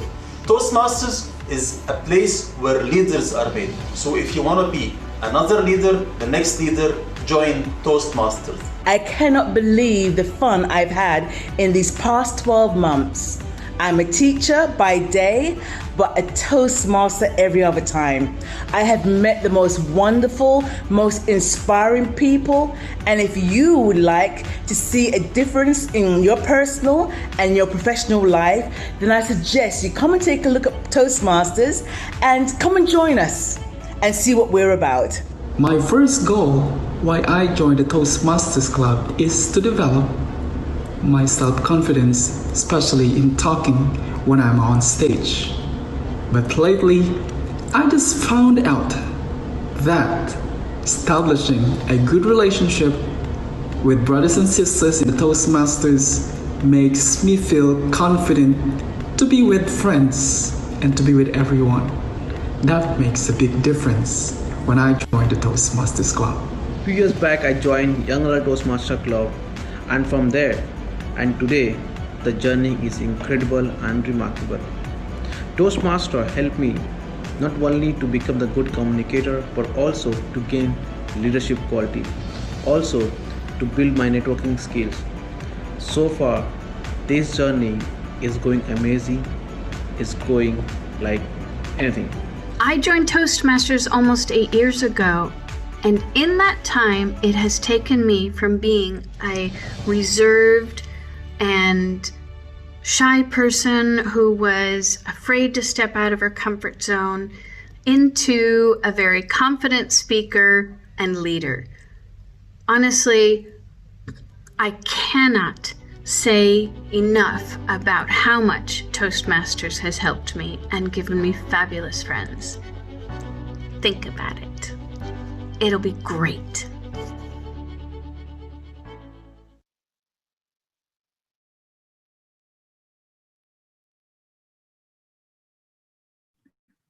That was an amazing one. Thank you for everyone who participated in this video to share their own experience with Toastmasters. Now we are in the session where if you have any question about the Toastmasters, you can share it in the chat room if we can let the people to use the chat room if that's possible. And we do have the two amazing leaders who will be here to answer your questions. So I would like to welcome again our District Director, DTM Wafa Salman, and our Region 11 Advisor, DTM Ali Shahbaz.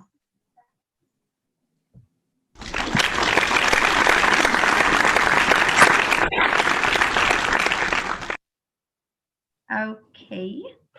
How are you, Wafa? I'm How are you, super. Ali? I was enjoying the whole event. Great. That's Hi, great. Ali. Hello, District Director Wafa. Hola. I Thank enjoyed you the so event much. as well. In fact, I learned so much how to be the politician in Bahrain or wherever. Or I learned about business, how to have a successful business. That's some new information which I got today. That's right. So till we receive questions from the people, if you would like to share any thought you have in your mind, maybe a small advice for the people. So we start with you, Ali. If you can hear me. Ali is on. Can someone unmute Ali? Yeah. What's the okay, first great. question, Ola? If you would like, okay, I got one question. Okay, how much does it cost to join the Toastmasters? How much does it cost me to join Toastmasters? Not you, but usually, like people, if they wanted to join, how much do they need to pay? Well, you'll be surprised to join Toastmasters. It's just price of probably 3 or 4 cups of coffee, which we post-COVID we used to spend like every time.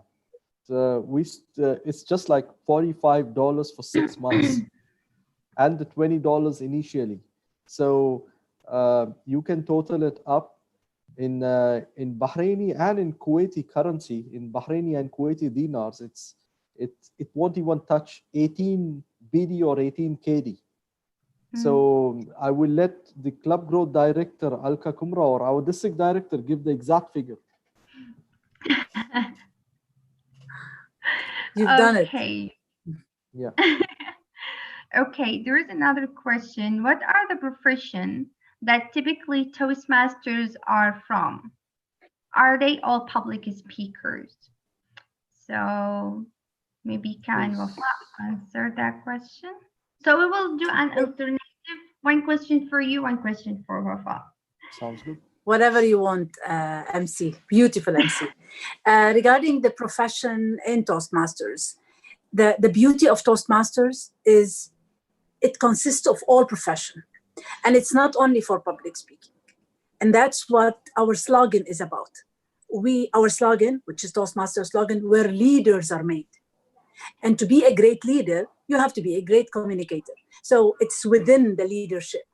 We have doctors, we have engineers, we have businessmen, we have laborers, we have workers, we have wives at home, we have even school graduates, and because it's above 18 years old, you cannot be in Toastmaster below 18. So we have from the students in the first year of the college until the retirement age, from all professions. And it is where leaders are made, and it is a servant leader word. I hope I answered you. Yes, sure. The next question says, how I can find a club near to me? Ali. The best. So Ali, how to find a club that's me that I can go? The best way is to go to the the Toastmasters website, toastmasters.org. There is a section there, find a club near to you. You can choose what location. You can even choose how many miles or meters away from you. So yes, that's shown on the screen. Thank you, co-host. So that's the way how you find a club next to you. And the beauty here is you can go to as many as clubs you like. If they are open clubs, corporate clubs are also, they have open invitations, but some corporates are very sensitive to who's coming in the club. So based on invitation from friends, family members, you can visit them as well. If you find any open club, community club, which suits you, you can go many times. If it suits you, you can join the club. That sounds perfect, Ali. And the next question is, have you seen someone who increased their self-confidence after joining Toastmasters? So, Wafa. Oh, lots of examples. When I joined in 2011, there was a speaker in my home club that the first time she spoke her icebreaker, she was behind the podium. The second and the third time, she was beside the podium and holding it. Then after 5 meetings, she is in the center of the stage using her body language, standing and speaking with confidence. And that's one of the first example I remember till now, since 2011. Yes, there are lots of examples, and the beauty is the language is we are not native speaker. We are Arabs, right? And our language is improved. We are speaking better and we are fluent more. And that's the beauty of communication and Toastmasters. Back to you. Okay, the next question. How many Toastmasters are there in the world, Ali? As a region advisor, I do believe you may have the numbers. I don't have the exact number, it's fluctuating, but it is crossing around 300 and 350 already. It might touch 400,000 probably by end of 2020, because it seems that people are enjoying virtual meetings more, and we have people joining from around the world. So when COVID-19 problem started, we thought we will lose members, but in fact we are, in some regions, we are gaining members. So it's not yet 400,000 still, but it should reach that figure by the end of the year, hopefully. Hopefully, we are hoping for that. The next question, is there an option for those below 18 years to also benefit from a Toastmasters? So, Wafa? Can you repeat it, please? Your voice was cut down. Is there an option for those below 18 years to also benefit from Toastmasters? Yes, definitely there is an option. And that's what's called gavel clubs. The gavel club, it can be divided, it's under 18. It can start from 7, 8, depends on the community, depends on the coordinator. So there are clubs to start teaching these young people how to be a communicator. And we have the best examples in Toastmasters. One of them, our immediate past district director, Khurram Salman, DTM. He was a Gavelier, and he started Toastmaster before I started in a Gavel club. And when he led the district last year, the Gavel experience make him a special leader and a special communicator. Until now, whenever he speaks, I will just listen like this. So yes, Gavel Club will make people more confident, and when they reach the 18, they will be ready to rock their floor. That's perfect. Many questions are there, but unfortunately we are behind time. We don't have more time. It's always for me not enough to hear you, Wafa and Ali as well. I really would love to thank you, both of you, for your support and cooperation and your encouragement for all of us to improve ourselves, to be better communicators and better leaders. Thank you so much for being with us today. Thank you, Ola, and thank you, Ali. Thank you, Ali. Thank you, District Director Wafa. Thank you so much. Now it is the time to present our Vice Chair event. He is so enthusiastic at Toastmasters. He has been in a Toastmasters for how many years? 6 years. He didn't tell me how many years. I think it is a secret. But what I know, he is a Division B Director and the elect CGD for the coming term. He has been working in Bahrain Petroleum Company for 18 years. And now I do believe they do have Babco Toastmasters, a club where he is the president, and he is a vice president of education for Bahrain Advanced Toastmasters and the president of St. Paul Toastmaster Club. His purpose in life to lead his kids by a good example of a father to be followed, and that's why he is in Toastmasters. Ladies and gentlemen, please welcome with me DTM Khaled Abdullah.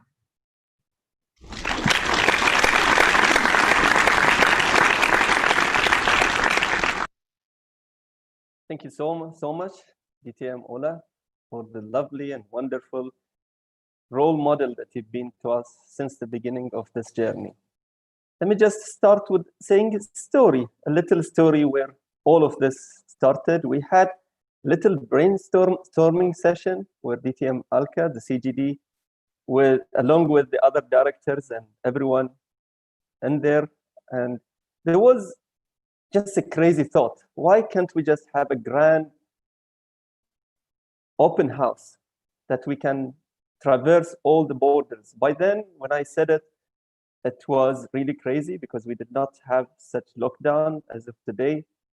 And over days, I got in touch with DTM Ola, and she says, well, I think the idea is now supposed to be, I think, implemented because now is the right time to go over that. So I would love to really appreciate and thank first our CGD, DTM Alka, for making this happen. She was the key person behind all of what is happening. She was so energetic all over the year. And for a CGD or for a director like her or for a leader like her, during this time, she would just be thinking about ending the term, but she did not really wanted to end the term very quickly. She just wanted to end it with a resounding success. So thank you, CGD Alka, for all of the work that you've been doing.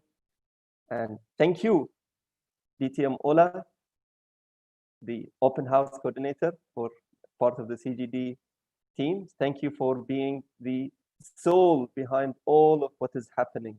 You've been really a role model, chasing everyone and making things happen. Before I forget, well, how can I forget the Division X, DTM Ali? When I spoke a couple of days ago with DTM Alka, she says, by the way, DTM Ali already thought of this some time ago. And well, no wonder of that. I think DTM Ali has been a great inspiration for us during this lockdown by starting the initiative of going virtual. And look where we are right now. We are having a grand open house for the district and all around the world. So thank you, DTM Ali. I would love as well to thank DTM Wafa for being here with us, for being such a leader for the whole district, following up with the nitty-gritty and making sure that whatever initiative for the district happens. And thank you, DTM Wafa, for being here. And thanks for the district leaders, division directors, area directors, for following up with all of what the dream that is coming through right now, for collecting the club's contact and making sure that the clubs are visible to our guests and our other members all over the world. Organizing committee, this wouldn't have been done without a vibrant marketing team headed by DTM Arij. And again, we have two head of educations, one from Bahrain, Toastmaster Roshan, and one from Kuwait, Toastmaster Alan. Thank you so much, both of you and your team, for being so attentive for everything that goes around during the organization of this fabulous open house. I'm really so proud to be part of that, such a vibrant team. Thanks as well to our head of registration and the host for today, Toastmaster Kajitan. I mean, even if I say whatever I say to Toastmaster Kajitan, I will not really give it any justice. So thank you so much, Toastmaster Kajitan, for being the backbone for our district during this lockdown. Speakers. Wow, what amazing 3 speakers we had, starting with our past president of Toastmaster International, DTM Balraj. In a nutshell, what Toastmaster, I wouldn't really be able to deliver what Toastmaster in 20 minutes. It was very crisp description of Toastmaster. Thank you, DTM Balraj, for being with us. Then how to have a better brand, personal brand. Khalid Al-Zanki, thank you so much for the insight and for the 10 tips that you shared for us. And last but definitely not the least, member of the parliament, Ammar Gambar. We had a fabulous mixture between Toastmasters, marketing, and then politician. What else would an event such as this would need? So thank you for all the great speakers. Thanks to Zoom. Without Zoom, I think we wouldn't be able to stay physically distanced, but virtually together. So thanks for Zoom for enabling us to do this. And thanks for the both marketing agencies in Bahrain and Kuwait for making our voice heard in both countries. Last, definitely not the least, without audience, this whole thing would be just a dream. So thank you so much for the audience for being with us we at one point in time we were 156 attendees. Now we are dropping to 75. So for those who stayed all the open house, thank you, double thank you for all of you for being patient on us. I hope that we give justice to whatever the intention behind this open house. And please, let's keep in touch. Toastmasters is a wonderful world of self-discovery. This is not enough. I'm sure 2.5 hours or so is not enough to give justice to what Toastmasters is all about. So please, let's keep in touch, and we will share as well our numbers toward the end. And without further ado, over to you, Master of Ceremonies. Thank you so much, DTM Khalid Abdallah. By the end, Toastmasters is a platform where you can do mistakes, but you will find people to support you to make them right.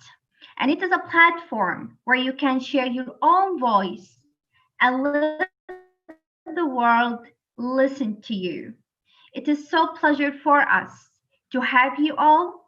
Hopefully that we have inspired each one of you to join this amazing organization. And by the end, I would love to thank everyone who supported us to make it a success. And I wish you all an amazing day. Stay safe and take care of yourself. And thank you so much.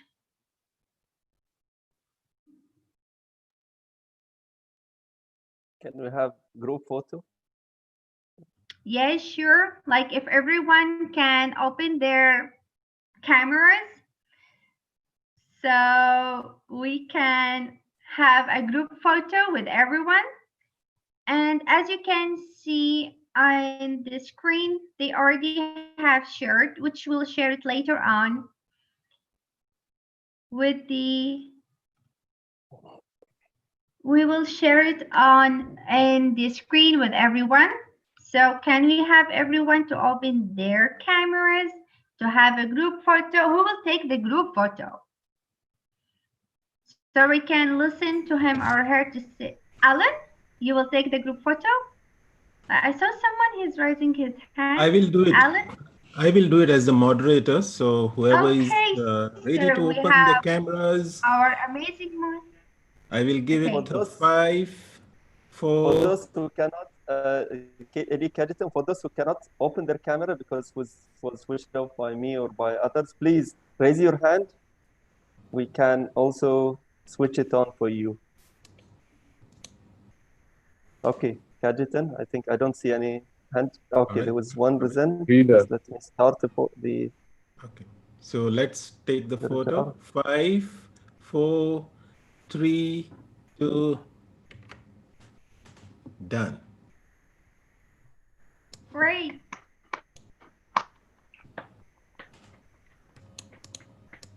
Thank you everyone for their efforts and for being here.